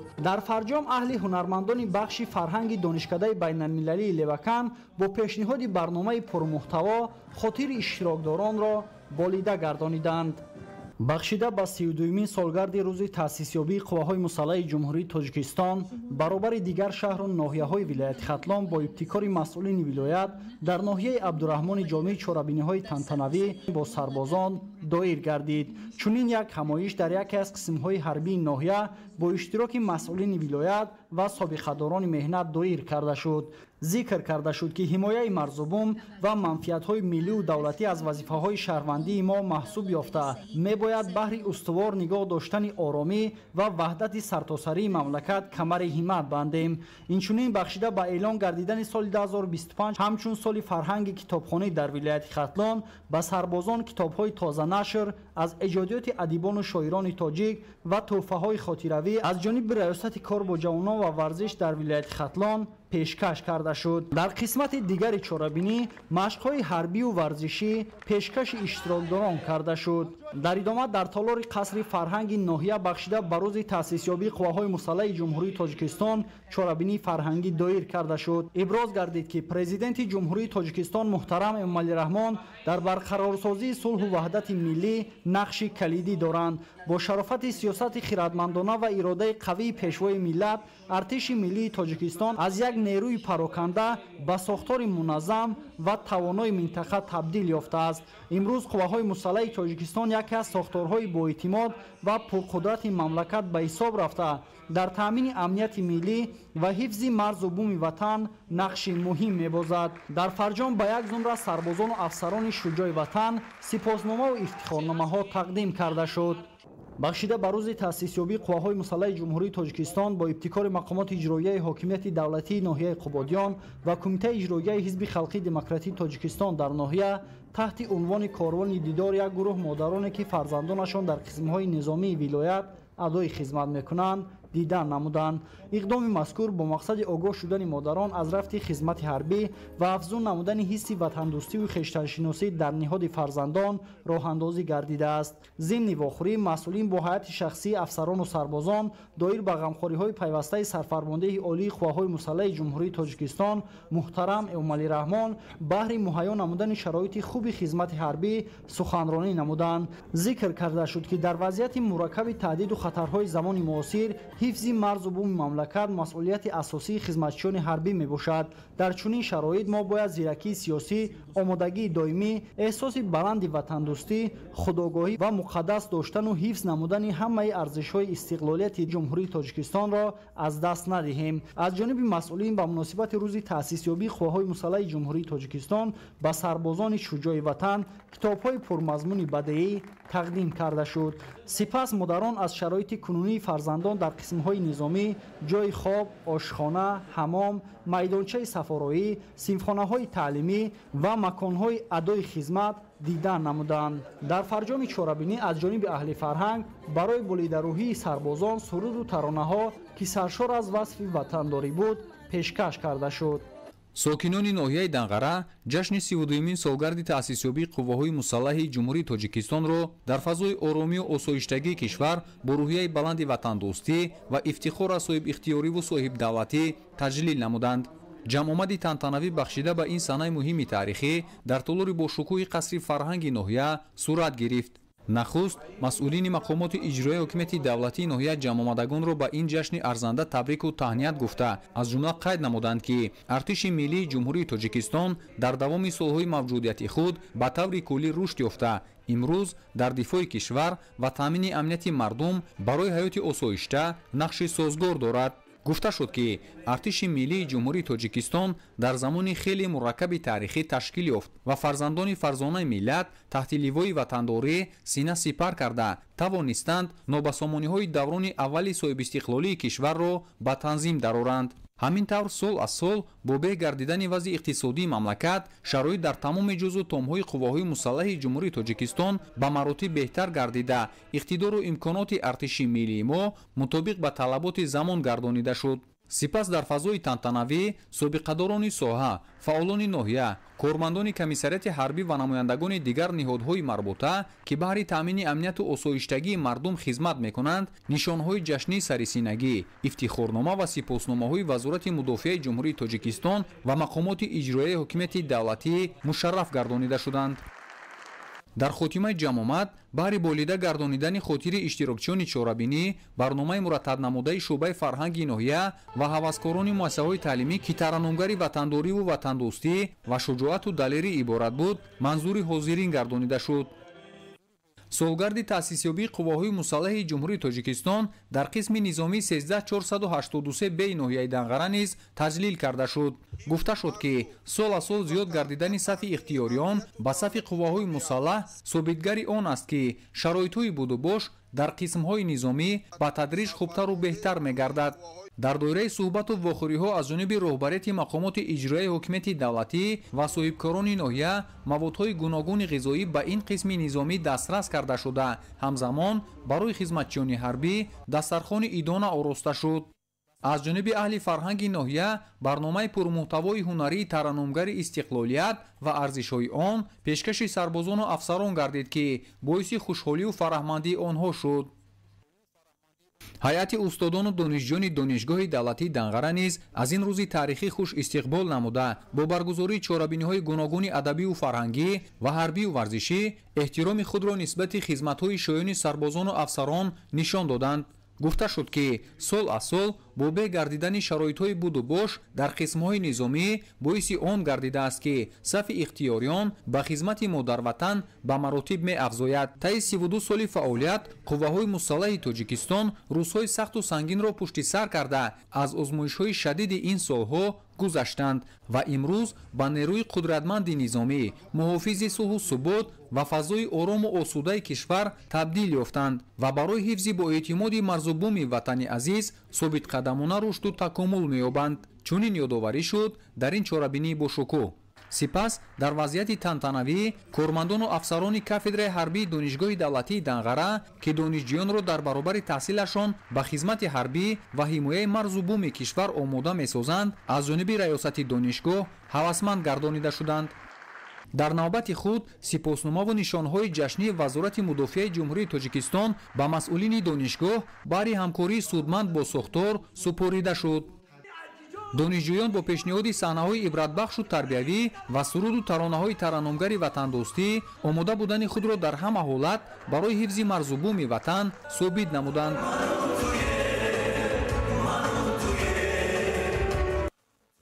ҳамчунин устодону донишҷӯёни муассисаи давлатии донишкадаи байналмилалӣ данғараи муассисаи давлатии донишгоҳи байналмилалии сайёҳӣ ва соҳибкории тоҷикистон ҷашни 32-юмин солгарди таъсисёбии қувваҳои мусаллаҳи ҷумҳурии тоҷикистонро хотирмон таҷлил намуданд. зикр гардид ки ҳукумати мамлакат бо вуҷуди мушкилоти зиёди иқтисодиву молиявӣ ҳанӯз дар аввали солҳои истиқлолияти давлатӣ ба таҷдиду азнавсозии инфрасохтор ва таъсиси ҷузъу томҳои махсусгардонидашуда эътибори махсус дода дар баробари таъминоти онҳо бо техникаву таҷҳизоти муосир ба омодасозии кадрҳои баландихтисоси низомӣ шурӯъ намуда буд. афсарону сарбозони қувваҳои мусаллаҳ дар солҳои душвори мухолифати дохилӣ қарзи ватандории хешро садоқатмандона иҷро намуда дар роҳи ба эътидол овардани вазъият ва таъмини сулҳу субот рисолати худро ба таври шоиста адо мекарданд.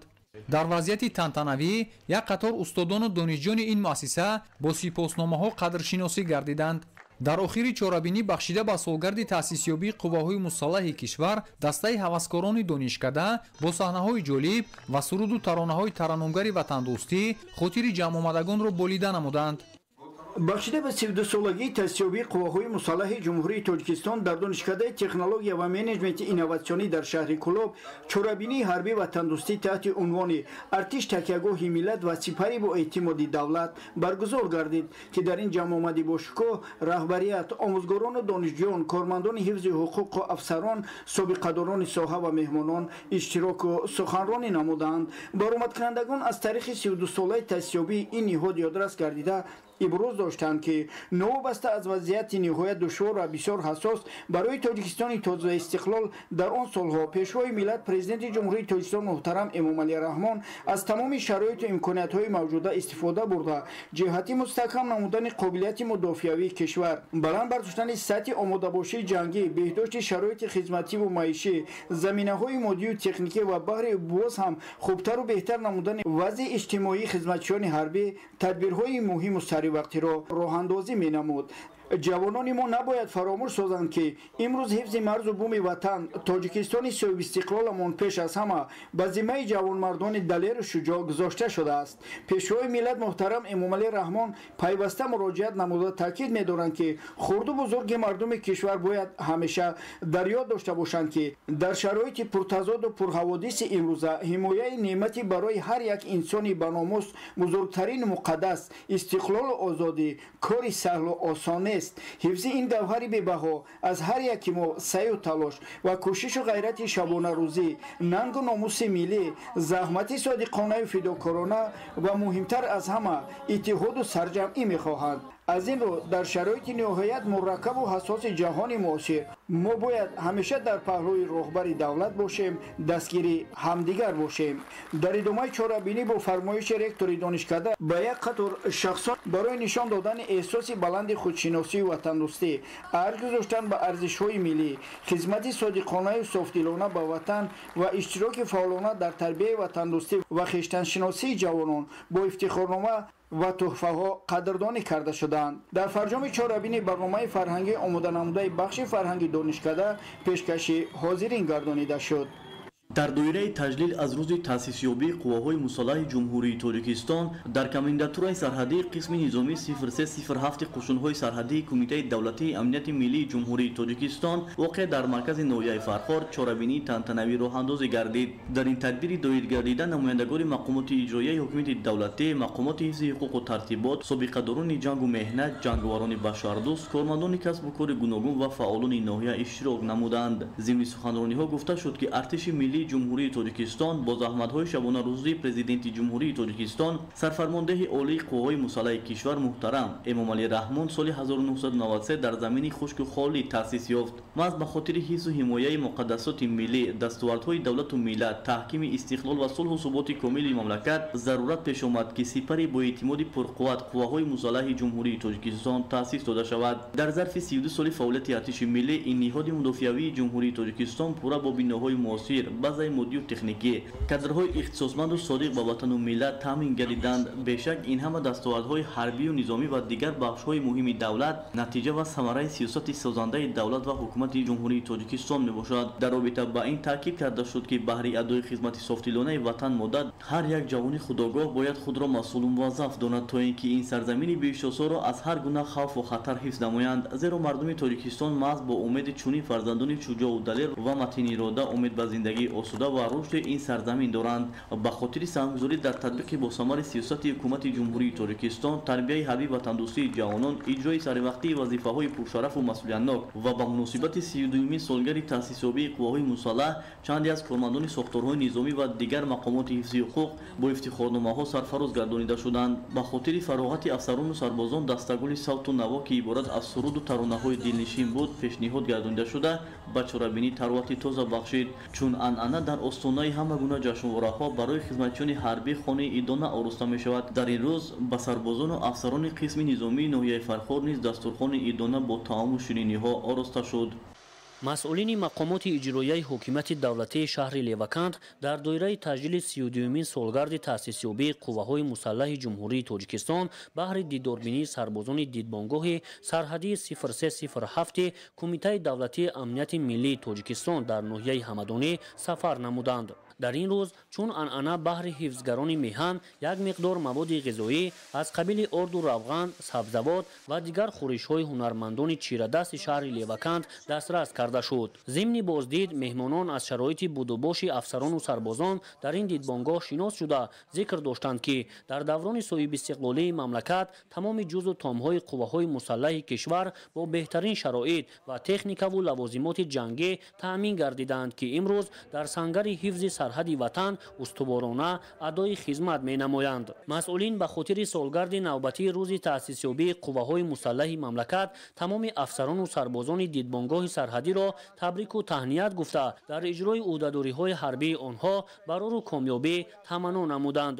ҳамзамон баҳри сарбозону афсарони дидбонгоҳи сарҳадии мазкур як миқдор адабиёти тозанашр тақдим карда шуд. зикр гардид ки маҳз хизмати софдилонаи афсарону сарбозони шуҷои диёр аст ки имрӯз мамлакати мо орому осоишта буда сокинон дар фазои сулҳу субот зиндагӣ ва фаъолияти назаррас доранд. дар ин рӯз сарбозон бо ифтихор аз соҳибистиқлоливу сулҳу суботи сартосарии кишвар ин саҳнаи муҳими таърихиро дар сатҳи баланд доир намуда зери савту навои ҳунармандони бахши фарҳанги шаҳри Леваканд суруру шодмонӣ намуданд.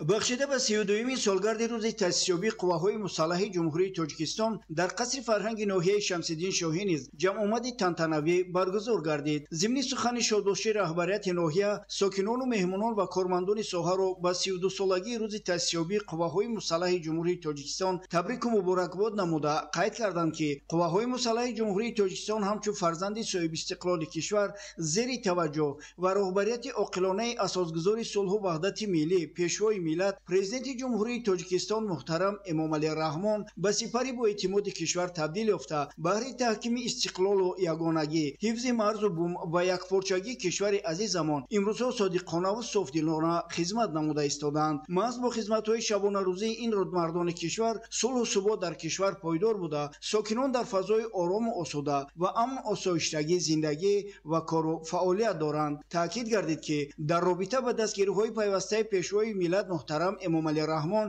ва ҳадафу ниятҳои созандаи ҳукумати кишвар ҷиҳати вусъат бахшидани корҳои ободонӣ ва дар ин замина дар сатҳи баланди сиёсӣ истиқбол намудани ҷашни 35-солагии истиқлолияти давлатии ҷумҳурии Тоҷикистон моро зарур аст ки аз ҳарвақта дида кӯшиш ва заҳмат кашем. дар қисмати дигари чорабинӣ маросими қадршиносии афсарону сарбозон, кормандони комиссарияти ҳарбӣ, қисмҳои низомӣ, мақомоти қудратӣ ва собиқадорони соҳа баргузор шуд ки дар вазъияти тантанавӣ иштирокдорон аз ҷониби раҳбарияти мақомоти иҷроии ҳокимияти давлатии ноҳия бо сипоснома ва тӯҳфаҳо сарфароз гардонида шуданд. зимнан ба хотири саривақт иҷро намудани даъвати ҳамасола ба сафи қувваҳои мусаллаҳи ҷумҳурии Тоҷикистон аз ҷониби комиссарияти ҳарбӣ ба масъулини мақомоти маҳаллӣ, бахши кор бо ҷавонон ва варзиш, инчунин як қатор кормандони сохторҳои қудратӣ бо сипосномаҳои комиссарияти ҳарбии вилояти Хатлон ва дигар унвону ҷоизаҳо сарфароз гардонида шуданд. барномаи таҳия намудаи اهل فرهنگ ناحیه و محصلین مؤسسه‌های تحصیلات میانه و سربازان و افسران قسم نظامی حدود ناحیه به چورابینی امروزه حسن دیگر بخشید.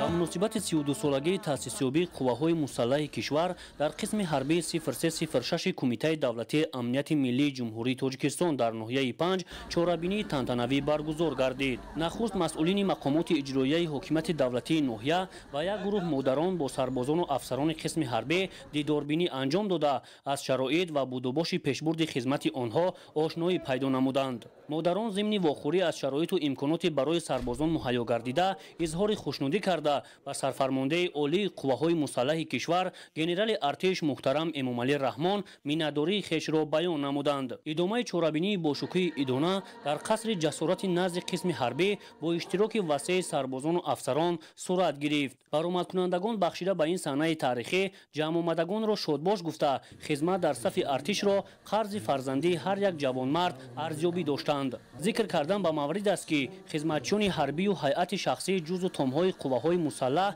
در طول 32 سال ادای خدمت در همه لحظه های دشوار جسارت و مردانگی و صداقت به سوگند حربی را نشان داده برای حفظ سرزمین و دستاوردهای استقلالیت، پایداری صلح و ثبات و ساختار کنستیتوسیونی آمادگی را برای حفظ وطن و جان خود را در راه وطن نثار کردن تیار بودنشان را اثبات کردند. یادآور می‌شویم که با مرور زمان ارتش ملی تاجیکستان به یکی از نیروهای پرقدرت تبدیل یافته است. در حقیقت هم حفظ وطن و امنیت خلق وظیفه اولین درجه هر یک شخص سالم فکر به حساب می رود. همین است که همساله جوانان تاجیکستان با عزم و اراده خویش برای خدمت در صف ارتش عریضه می سپارند و صادقانه در صف ارتش خدمت مادر وطن را به جا می آورند و خدمت در صف ارتش ملی و حفظ مرز و بوم وطن برای هر یک جوان وظیفه اولین درجه به حساب می رود. تاکید شد که اساسگذار صلح و وحدت ملی پیشوای ملت پرزیدنت جمهوری تاجیکستان محترم امامعلی رحمان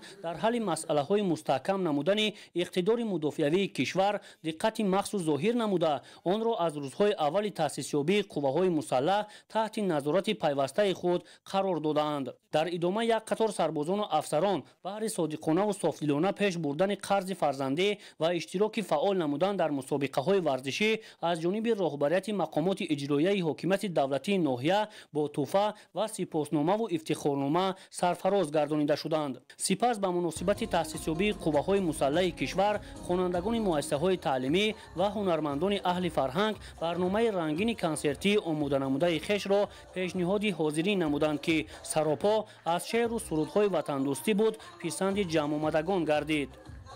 در رفت چورابینی بخشیده به روز تأسیسیابی قواهای مسلح جمهوری تاجیکستان در شهر لیوکند ابراز گردید که با درک مسئولیت بلند شهروندی و افتخار وطنداری جوانان جسمانی و روحان سالم مملکت همساله در دو موسم شامل ارتش ملی گردیده خدمت مادر وطن را صادقانه و سربلندانه ادا می‌نمایند.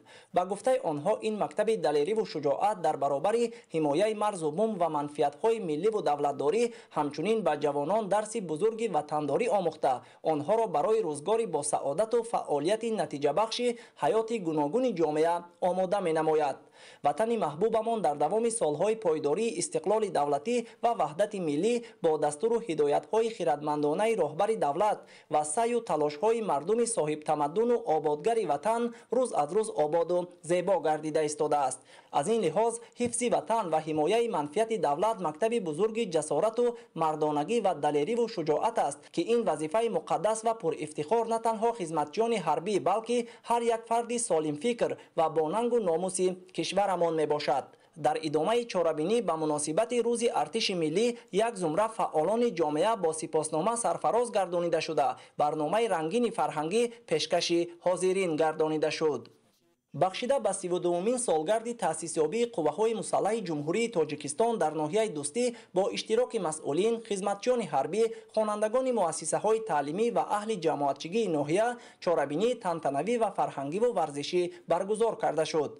گفته شد که از روزهای اول تأسیسیابی تا کنون هیئت شخصی قواهای مسلح در حمایت آزادی و استقلال وطن و دستاوردهای تاریخی آن صلح و آرامی، ثبات سیاسی و وحدت ملی، بنیاد دولت دموکراتی و حقوق بنیاد دنیوی تاجیکستان، تامین امنیت دولت و آسایش جامعه سهمی بسا ارزشمند گذاشتند.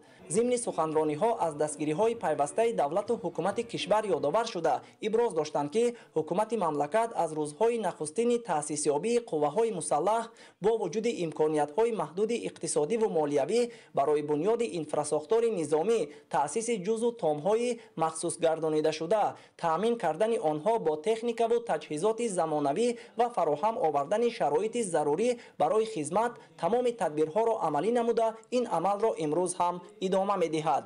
با مناسبت سالگرد روز تأسیسیابی قوه‌های مسلح مملکت یک قطار فعالان جامعه با سپاسنامه و افتخارنامه قدرشناسی گردیده سرود و ترانه‌های ترنمگر وطن، استقلالیت، حمایت مرز و بوم میهن و دیگر ارزش‌های مقدس دولتداری در پیشنهاد اهل فرهنگ ناحیه خاطر همگان را بالیده گردانید. ضمن برگزاری چاره‌بینی در یکی از قسم‌های نظامی کمیته حالت‌های فوق‌العاده و مدافع گرجدنی نزد حکومت جمهوری تاجیکستان مستقر در ناحیه وخش گفته شد که ارتش ملی جمهوری تاجیکستان با تلاش‌های اساسگذار صلح و وحدت ملی پیشوای ملت پرزیدنت جمهوری تاجیکستان محترم امامعلی رحمان تأسیس یافته مرحله‌های نهایت وزنین را طی کرد و امروز به یک سپر با اعتماد وطن اینچنین تأمین کننده امنیت کشور مبدل گشته است. ارتش ملی زاده دوران استقلالیت بوده در شرایطی برای وطن ما خیلی وزنین تأسیس یافته دوره‌های دشوار و راه پرپیچ و تاب را طی کرده تجربه اندوخت و با دستگیری‌های بی‌واسطه پیشوای ملت پرزیدنت جمهوری تاجیکستان سرفرمانده عالی قوه‌های مسلح مملکت محترم امامعلی رحمان شرایط ضروری فعالیت در جزء تام‌های ساختار نظامی تامین گردیده قوه‌های مسلح امروز به یک ارتش پرقدرت کسبی تبدیل یافته است. همچنین در این روز با تشبث مسئولین مقامات اجرایی حاکمیت دولتی ناحیه وخش و جماعت دهات تاجیک‌آباد به سربازان و افسران این قسم نظامی تحفه‌های عیدانه تقدیم کرده شده برایشان دستورخوان عیدانه آراسته شد. در عرفه تجلیل 32مین سالگرد روز تأسیسیابی قوه‌های مسلح کشور از جانب کمیته اجرایی حزب خلقی دموکراتیک تاجیکستان در شهر پنجکند با مقصد شناسایی از شرایط خدمت و بودباش افسران و سربازان و خوری مداران وحدت‌سرا و جوانان فعال با سربازان در قسم‌های حربی در شهر پنجکند موجود بوده برگزار گردید. ذکر گردید که ارتش ملی در دوران صاحب استقلالی مرحله به مرحله قوی‌تر گردیده با دستگیری‌های سرفرمانده عالی قوه‌های مسلح جمهوری تاجیکستان محترم امامعلی رحمان با تکنیک و تجهیزات زمان معاصر تامین شد. امروز تمام شرایط ارزنده در این سمت مهیا بوده. جوانان از جهت جسمانی آبوتاب یافته زیرک و چالاک وطن دوست و مهمپرست خودشناس و خودآگاه سربلندانه ادای خدمت نمایند. گذشته سالها نشان داد که با شرافت دلیری و شجاعت و فداکاری و جانساری‌های خدمتچیان حربی فرزندان باننگ و ناموس وطن در دولت عزیز زمان حاکمیت قانونی برقرار گردیده برای صلح و ثبات استوار زمینه مستحکم گذاشتند. در این واخوری‌ها به عسکران و افسرانی که در اجرای خدمت حربی از هر جهت فعالناکی نشان دادند سپاسنامه و افتخارنامه‌ها و تحفه‌های خاطروی سپرده شد. پدر و مادران و جوانان با مقصد شناسایی از وضع زندگی و فعالیت حربی سربازان از شرایط خوابگاه و دیگر گوشه‌های مربوط به حیات سربازان که تمام امکانیت‌های ضروری مهیا میباشد دیدن کردند. منتظم ادامه یافتن چنین ملاقات و واخوری با سربازان در زمینه سیاست موفق و سازنده حکومت جمهوری تاجیکستان و توجه و غمخوری‌های روزافزون رهبر دولت عملی گردیده. این روند اعتماد ساکنان را به نیروی حمایتگر مرز و بوم کشور باز هم تقویت بخشیده جهت ترغیب و تشویق غایه‌های وطن دوستانه و سفربری جوانان به صف قوه‌های مسلح مملکت مساعدت می‌نماید. در اثنای دیداربینی از جانب کمیته اجرایی حزب خلقی دموکراتیک تاجیکستان در شهر پنجکند برای سربازان خوان عیدانه آراسته شده هنگام مشورت و حالپرسی دایر به اجرای قرض شهروندی سربازان که رسالت وطن دوستانه و مایه افتخار هر جوانمردی غیر و دلیر کشور است توصیه‌های سودمند دادند.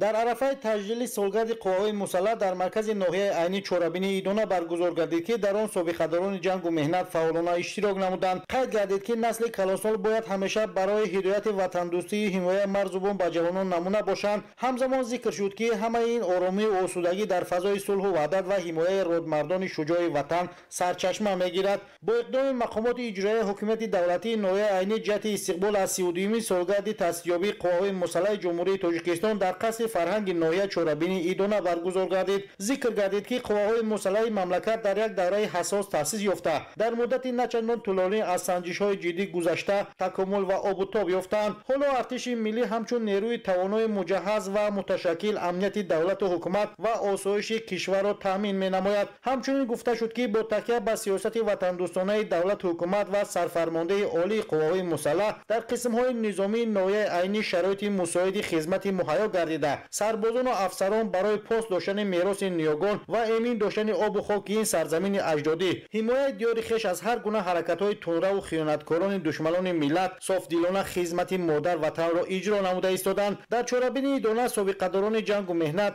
افسران و سربازان جوانان و مادران شکرگزاری از دوران صاحب استقلالی مملکت نموده جوانان را برای خدمت صادقانه به وطن دعوت نمودند. در ادامه چورابینی یک قطار سربازان و سابقه‌داران با سپاسنامه مقامات اجرایی حکومت دولتی ناحیه عینی قدردانی گردیدند. در آخر چورابینی کارمندان بخش فرهنگ ناحیه با سرود و ترانه‌های وطن دوستانه خاطر تماشابینان را شاد گردانیدند. چورابینی امروزه در قصر فرهنگ ناحیه با شکوه و شهامت دایر گردید. در این همایش تاکید کرده شد که در ظرف بیش از 13 ساله ارتش ملی تاجیکستان با مکتب تربیت وطن دوستی و وطنداری و مهنت و مردانگی تبدیل یافته تا امروز در صفهای خود ده‌ها هزار جوان آبتابی یافته را به کمال رسانده ایستاده است. امروز جوانان با ننگ و ناموس تاجیک خوب درک میکنند که خدمت به وطن برای آنها قرض مقدس فرزندی و رسالت مردانگی است. خدمت حربی نشانه روشن احساس وطن دوستی، درک ضرورت و اهمیت حمایت دولت و خلق تاجیکستان می باشد. حکومت مملکت در دایره برنامه‌های رشد قوچان‌های مسلح و جهتی به مکتب واقعی آماده‌سازی محافظان وطن تبدیل دادن جزء تام‌های نظامی از همه ذخیره امکانیت‌ها استفاده کرده ایستاده است. زیرا در مرحله امروزی رشد دولتداری ملی فضای آرام و آسوده وطن و تامین امنیت دولت و جامعه از سطح مسئولیت شناسی و صداقت نظامیان از سرباز قطاری تا افسر عالی رتبه وابسته می باشد. از همین خاطر برای به صفهای قواهای مسلح جلب نمودن جوانان، مسئولین و کارمندان مقامات اجرایی حاکمیت دولتی ناحیه شهرستان، کارمندان کمیسریت حربی در همکاری با جماعت‌های دهات و کمیسیون طبی و در این روند پدر و مادران نقش مهم دارند. وابسته به این همگان را ضرور است که در بابت آماده‌سازی و به صفهای قواهای مسلح جلب کردن شماره بیشتر جوانان در قلب آنها جای دادن حس بلند مسئولیت و در روحیه وطن‌دوستی و مهمانپرستی تربیت نمودن افسران آینده کارهای زیاد ترغیباتی تشویقاتی را باید انجام دهند. در روند چهاربینی باشگاه جشنی و اشخاص دلسوز وطن و فعالان کارهای جمعیتی، افسران و سربازان شجاع قسم‌های حربی در ناحیه شهرستان مسکون بوده، کارمندان مقامات قدرتی، رئیسان جماعت‌های دهات، کمیته محله‌ها، دهه‌ها، آموزگاران فن دفاع حربی و پدر و مادران فرزندشان در جزء تام‌های ارتش ملی مملکت خدمت صافدلانه به جا آورده ایستاده، مدال‌های جشنی، افتخارنامه و سپاسنامه‌ها و تحفه‌های مالی و پولی مقامات اجرایی حاکمیت دولتی ناحیه شهرستان تقدیم کرده شد.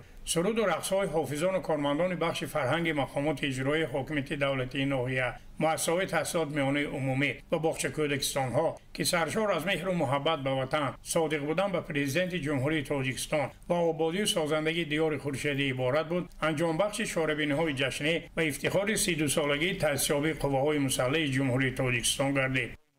با نشان ارجگذاری به خدمت‌های دلیران وطن و استقبال از 32مین سالگرد روز تأسیس‌یابی قواهای مسلح تاجیکستان در قصر فرهنگ ناحیه سپیتامین چهاربینی دایر کرده شد که در آن مسئولین مقامات اجرایی حاکمیت دولتی ناحیه، فعالان، نمایندگان ساحه‌ها، اهل جامعه، پدر و مادران و افسران و سربازان قسم‌های نظامی شرکت نمودند. تاکید گردید که قواهای مسلح تاجیکستان زاده دوران استقلال و یکی از دستاوردهای مهمترین آن به حساب رفته از روزهای اول تأسیس یابی وظیفه‌های مقدس و پرشرف، حمایت صاحب اختیاری دولت، تامین نمودن صلح و ثبات، حفظ امنیت دولت و جامعه به دوش آنها گذاشته شده است. خدمتچیان حربی قواهای مسلح در دوره‌های بسیار حساس تاریخی دولت و خلق تاجیک از عهده اجرای رسالت تاریخی خود جوانمردانه و سربلندانه برآمدند و اعتماد و احترام مردم تاجیکستان را سزاوار گردیدند.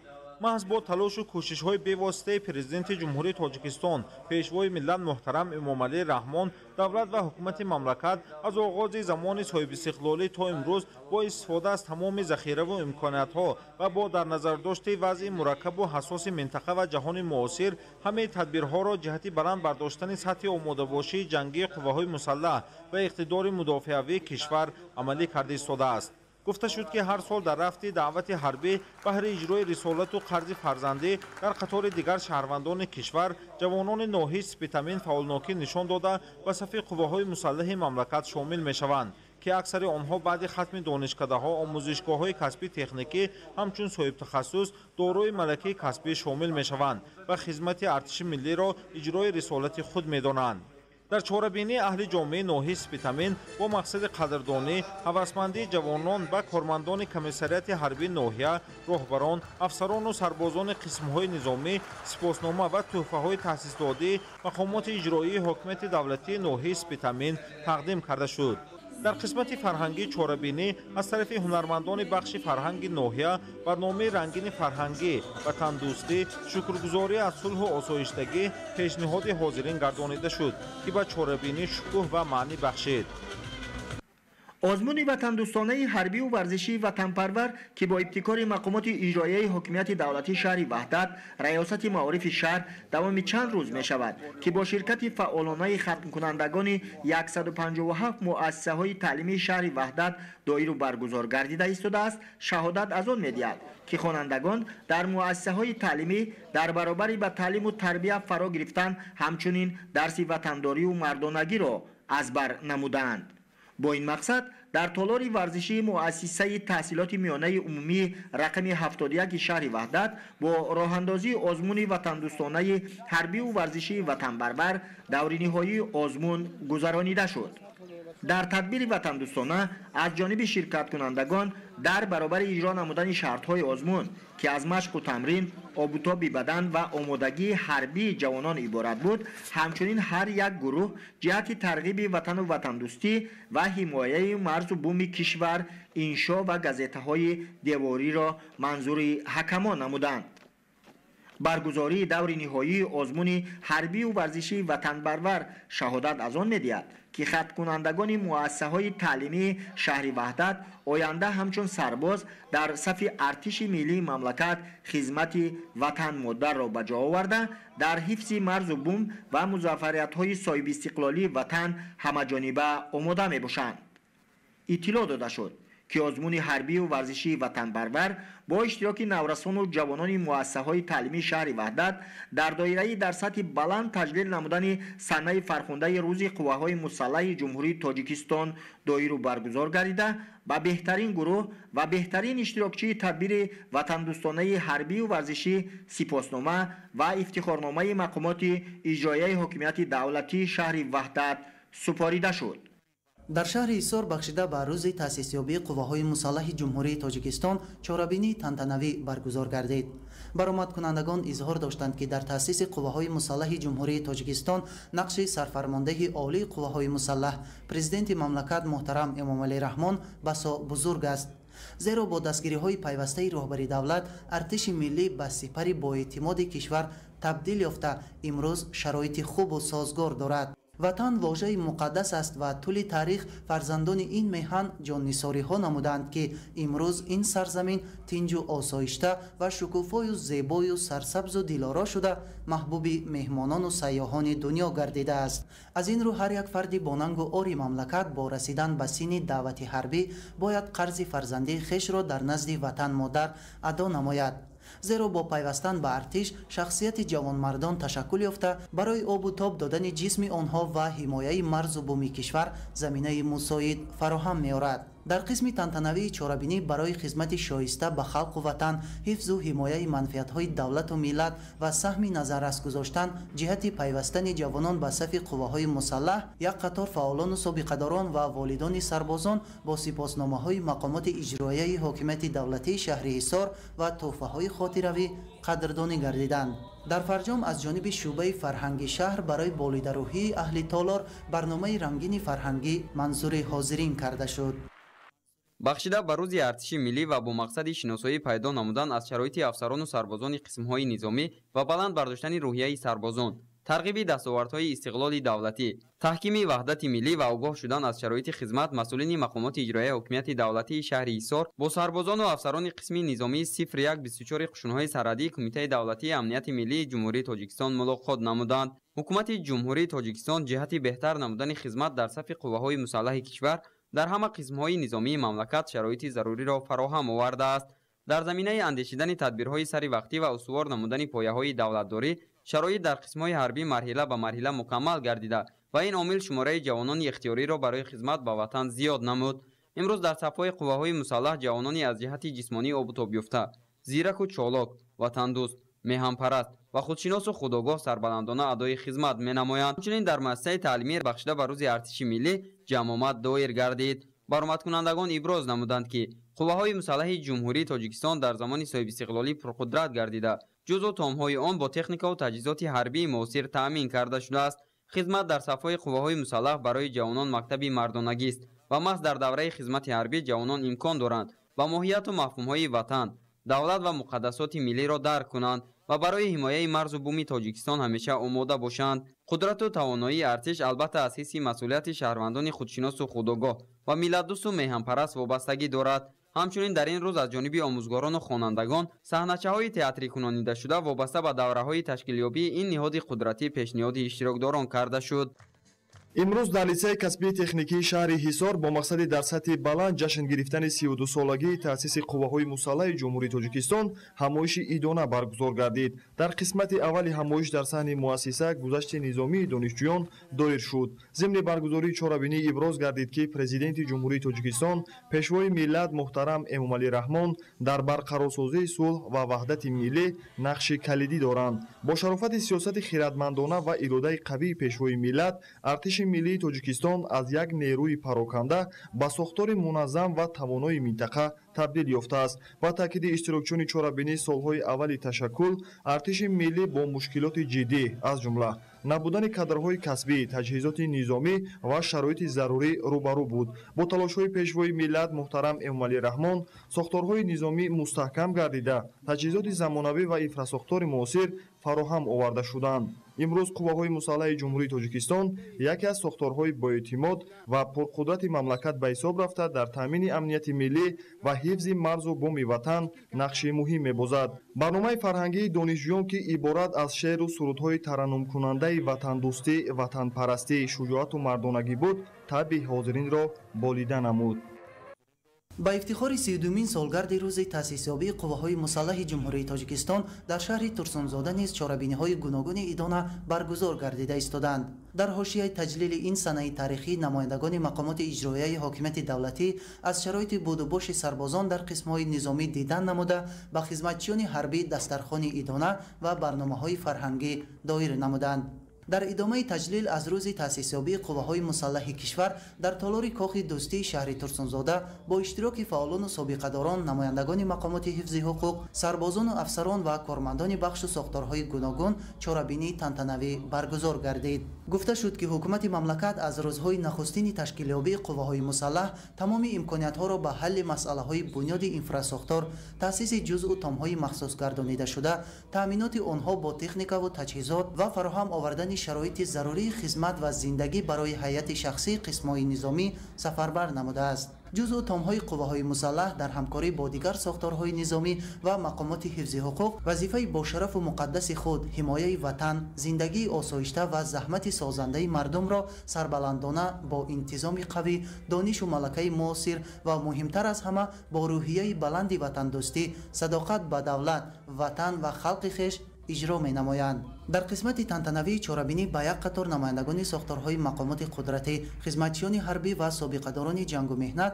برای خدمت صافدلانه به خلق و وطن سپاسنامه تقدیم گردید. سرود و ترانه‌های ترنم کننده استقلال و آزادی و وطن دوستانه هنرمندان شعبه فرهنگ شهر ترسونزاده خاطر اهل تالار را بالیده ساخت.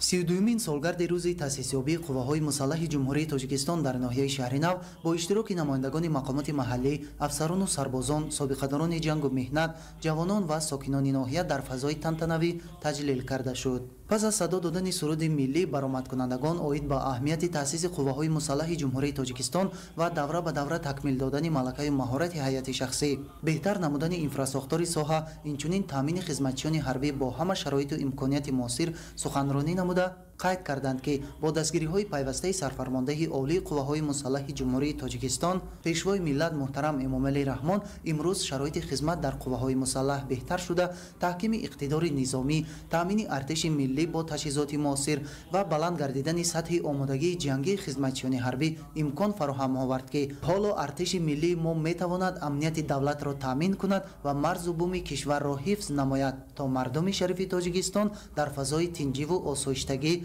پی کار و فعالیت خویش باشند.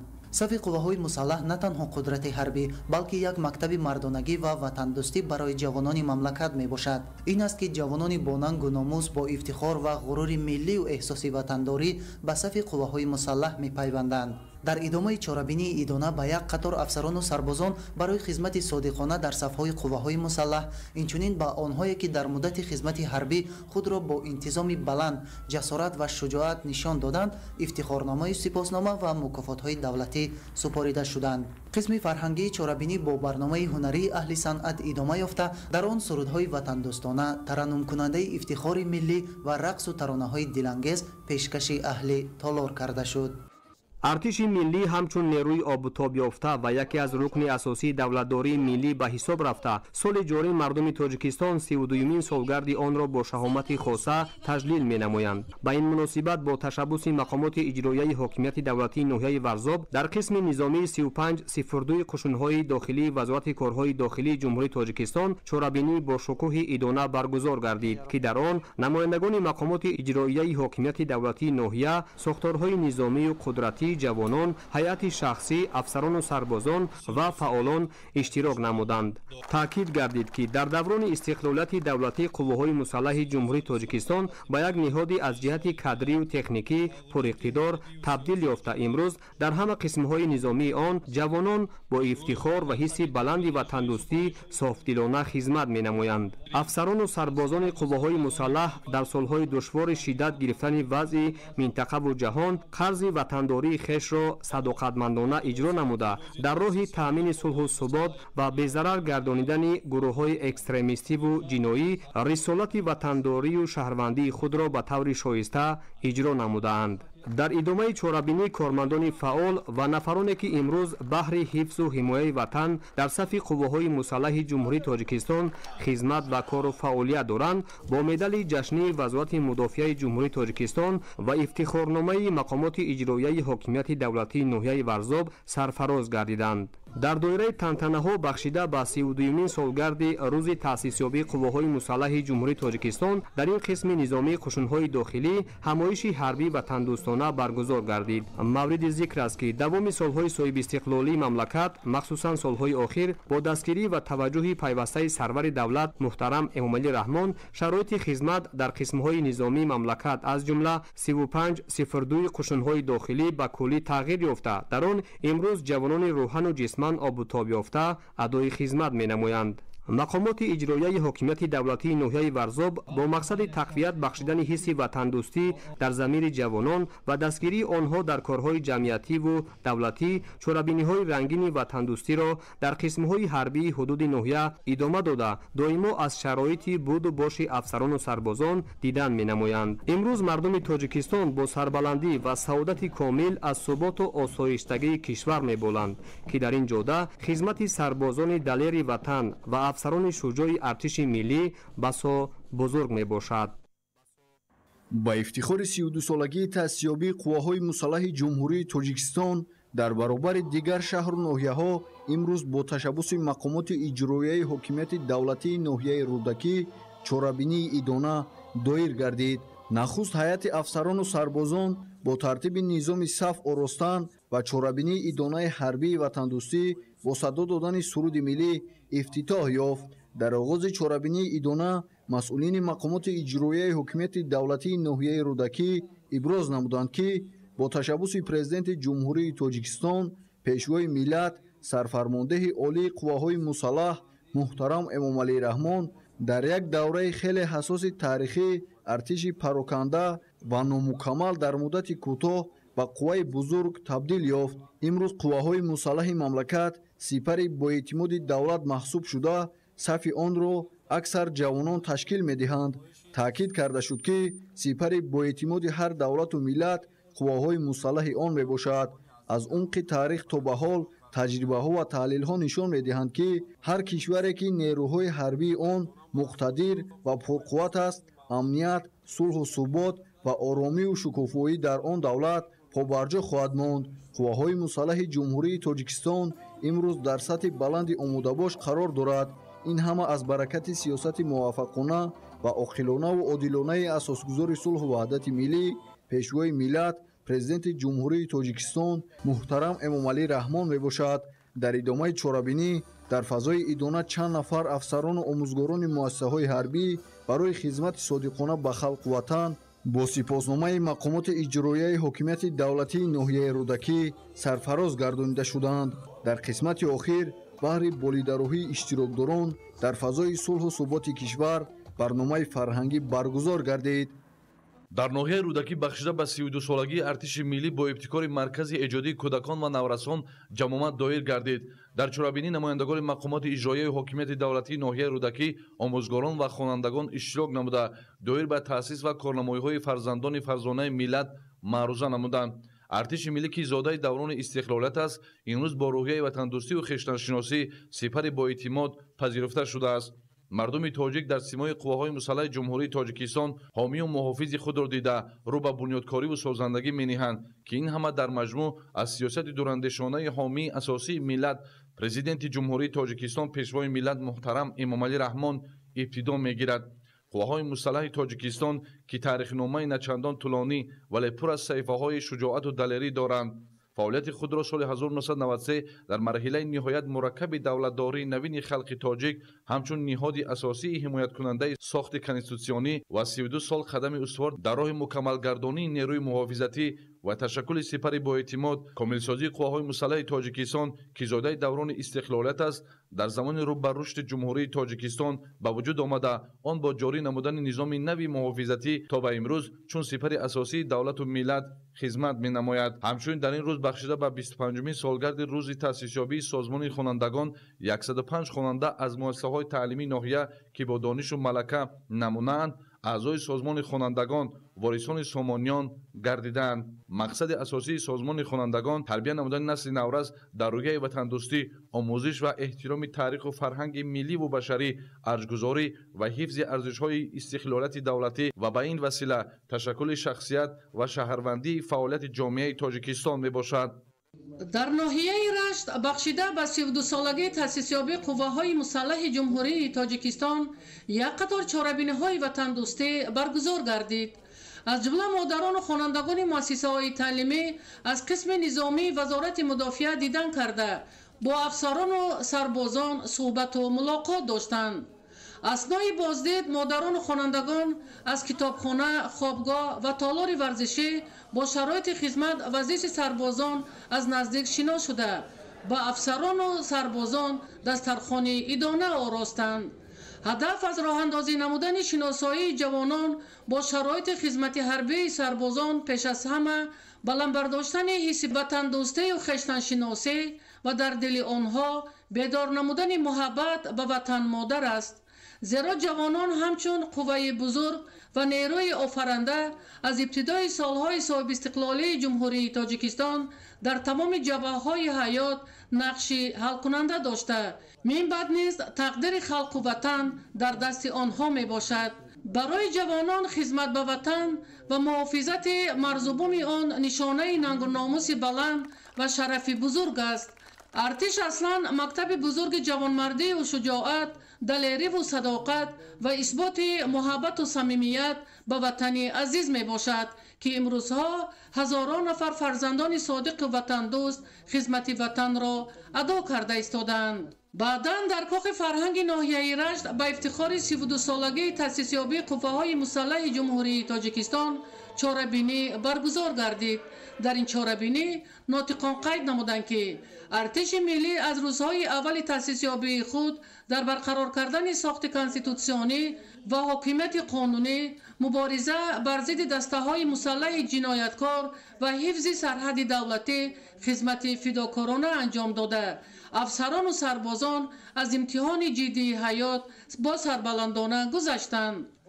ин аст ки пойдории давлат маҳз ба қудрату тавоноӣ ва таҳкими артиши миллӣ вобастагии зич дошта, хизматҳои президенти ҷумҳурии тоҷикистон, пешвои миллат муҳтарам Эмомалӣ Раҳмон дар бунёди қувваҳои мусаллаҳ ва дигар сохтору воҳидҳои ҳарбӣ хеле ҳам бузургу арзишманд мебошад.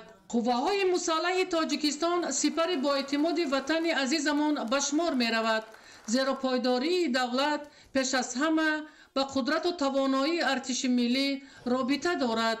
аз иру мардум бояд ҳамеша зиракии сиёсии худро нигоҳ дошта, ҷавононро дар рӯҳияи ватандӯстӣ ва садоқат ба арзишҳои миллӣ тарбия намоянд, то онҳо ба ватану миллат содиқона хизмат намоянд. дар охир ҳунармандон бо барномаи фарҳангӣ саршор аз меҳру муҳаббат ба ватану артиши миллӣ хотири аҳли нишастро шод карданд. дар толори маҷлисгоҳи мақомоти иҷроияи ҳокимияти давлатии ноҳияи Нуробод бахшида ба 32-солагии таъсисёбии қувваҳои мусаллаҳи ҷумҳурии тоҷикистон таҳти унвони артиши миллӣ сипари боэътимоди ватан чорабинӣ баргузор гардид ки дар кори он намояндагони мақомоти маҳаллӣ, ҳифзи ҳуқуқ, ҷамъиятҳои шаҳраку деҳот, ташкилоту идораҳо ва ҷавонон ширкат доштанд. дар баромади нотиқон қайд гардид ки аз таъсисёбии қувваҳои мусаллаҳи ҷумҳурии тоҷикистон 32 сол сипарӣ шуда, дар ин муддат таҳти сарфармондеҳи олии кишварамон базаи моддии техникии қисмҳои низомӣ, шароити хизмати афсарону сарбозон дар сатҳи хеле ҳам баланд қарор дошта, ҳифзи марзубуми ватанро ҳар як афсару сарбози артиши миллӣ барои худ шарафу ифтихор ва мактаби ҷасорату мардонагӣ медонанд. аз ҷумла гуфта шуд ки қувваҳои мусаллаҳи ҷумҳурии тоҷикистон аз рӯзҳои аввали таъсисёбии худ дар барқарор кардани сохти конститутсионӣ ва ҳокимияти қонунӣ мубориза бар зидди дастаҳои мусаллаҳи ҷинояткор ва ҳифзи сарҳади давлатӣ хизмати фидокорона нишон дода, афсарону сарбозон аз имтиҳони ҷиддии ҳаёт гузаштанд. ин аст ки пойдории давлат маҳз ба қудрату тавоноӣ ва таҳкими артиши миллӣ вобастагии зич дошта, хизматҳои президенти ҷумҳурии тоҷикистон, пешвои миллат муҳтарам Эмомалӣ Раҳмон дар бунёди қувваҳои мусаллаҳ ва дигар сохтору воҳидҳои ҳарбӣ хеле ҳам бузург мебошад. қувваҳои мусаллаҳи ҷумҳурии тоҷикистон сипари боэътимоди ватани азизамон ба шумор меравад, зеро пойдории давлат пеш аз ҳама ба қудрату тавоноии артиши миллӣ робитаи зиёде дорад. аз иру мардуми кишварамон ҳамеша зиракии сиёсии худро нигоҳ дошта, ҷавононро дар рӯҳияи ватандӯстӣ ва ифтихори миллӣ тарбия менамоянд, то онҳо дар оянда ба ватани худ содиқона хизмат намоянд. ин аст ки солҳои охир шумораи ҷавонони ватандӯсти синни даъватӣ барои хизмат дар сафи қувваҳои мусаллаҳи кишварамон хеле ҳам зиёд шудааст ки он аз меҳру садоқат ифтихори миллии ҷавонон баҳри ҳифзи марзубуми ватани азизамон шаҳодат медиҳад. дар ин чорабинӣ ба як қатор кормандоне ки дар тарбияи ҳарбии ватандӯстии ҷавонон саҳми арзандаи худро гузоштанд, аз номи мақомоти маҳаллӣ ифтихорнома супорида шуд. ҳунармандон бо барномаи рангини худ хотири аҳли нишастро шод карданд.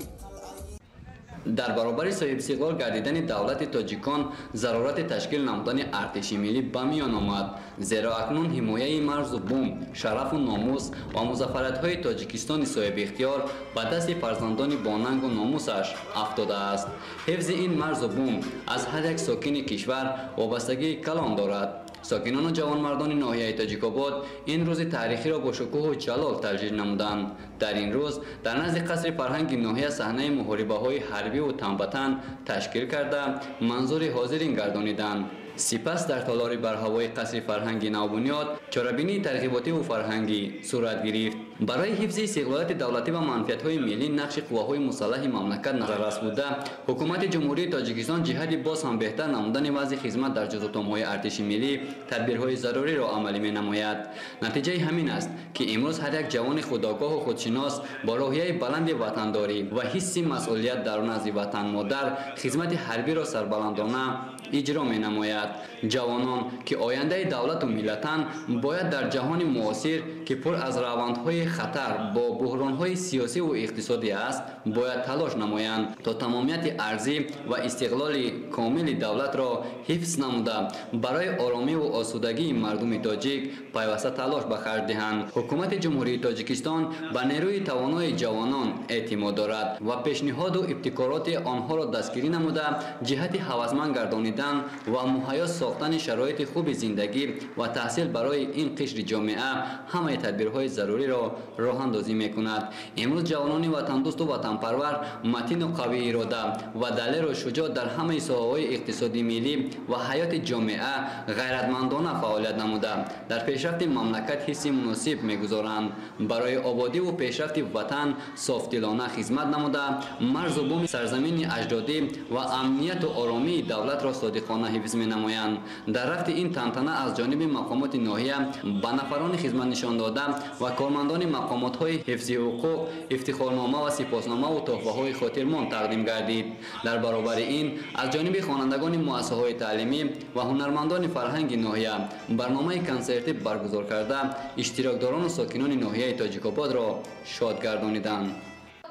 یکی از رکن‌های مهمترین دولتداری این موجودیت ارتش ملی می باشد، چون که آن همچون سپری با اعتماد کفیل امنیت و آرامی جامعه بوده پایداری صلح و ثبات را در کشور تامین می کند. با تشبث و دستگیری‌های همیشگی سرفرمانده عالی قواهای مسلح پرزیدنت جمهوری تاجیکستان محترم امامعلی رحمان تجدید و نوسازی اینفراساختور قسم‌های حربی تامین گردیده برای سربازان و افسران قسم‌های نظامی شهر و نواحی مملکت شرایط و امکانات‌های خوب خدمتی فراهم آورده شده است.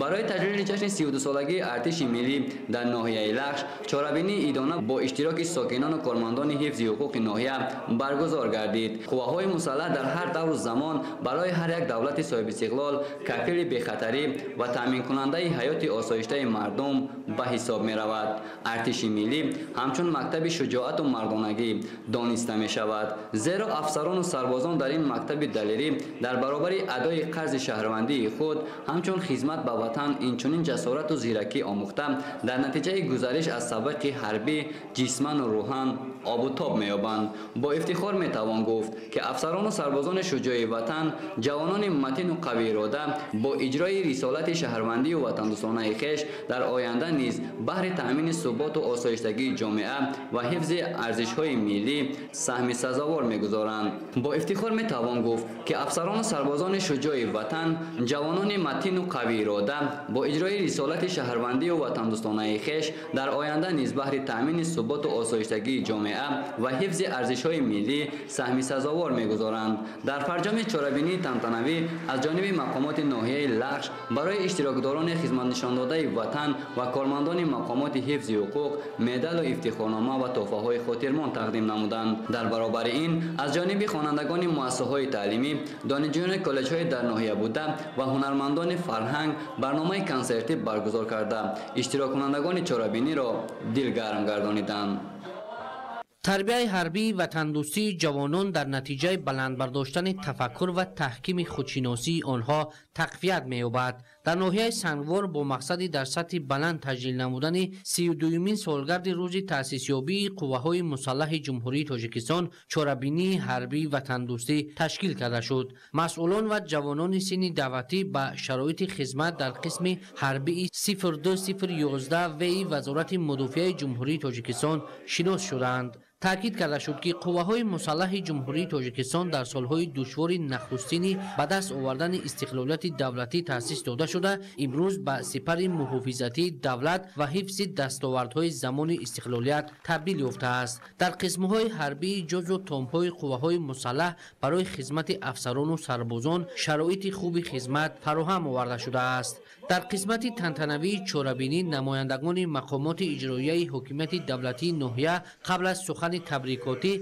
یک زمره افسران و سربازان را به مناسبت روز تأسیسیابی قوه‌های مسلح جمهوری با افتخارنامه و سپاسنامه‌ها قدردانی کردند. تاکید کرده شد که 23 فوریه سال 1993 در تاریخ دولتداری نوین ملت تاجیک سنه تاریخی و فراموش نشدنی ثبت گردیده است، زیرا در این روز در شرایط مرکب قوه‌های مسلح جمهوری تاجیکستان تأسیس داده شد. در آن زمان برای دولت جوان تازه استقلال تاجیکستان تأسیس ارتش ملی آسان نبود و از همه مهم بعضی مادی و تکنیکی را طلب می‌کرد. به همه این مشکل‌ها نگاه نکرده پرزیدنت جمهوری تاجیکستان محترم امامعلی رحمان ارتش ملی را تأسیس دادند و 23 فوریه اولین گذشت حربی در جمهوری تاجیکستان برگزار شد. خوشبختانه از زمان تأسیسیابی تا امروز قوه‌های مسلح جمهوری تاجیکستان به سپر نیرومند و با اعتماد دولت تبدیل یافته وظیفه بزرگ خویش را در سمت حفظ مرز و بوم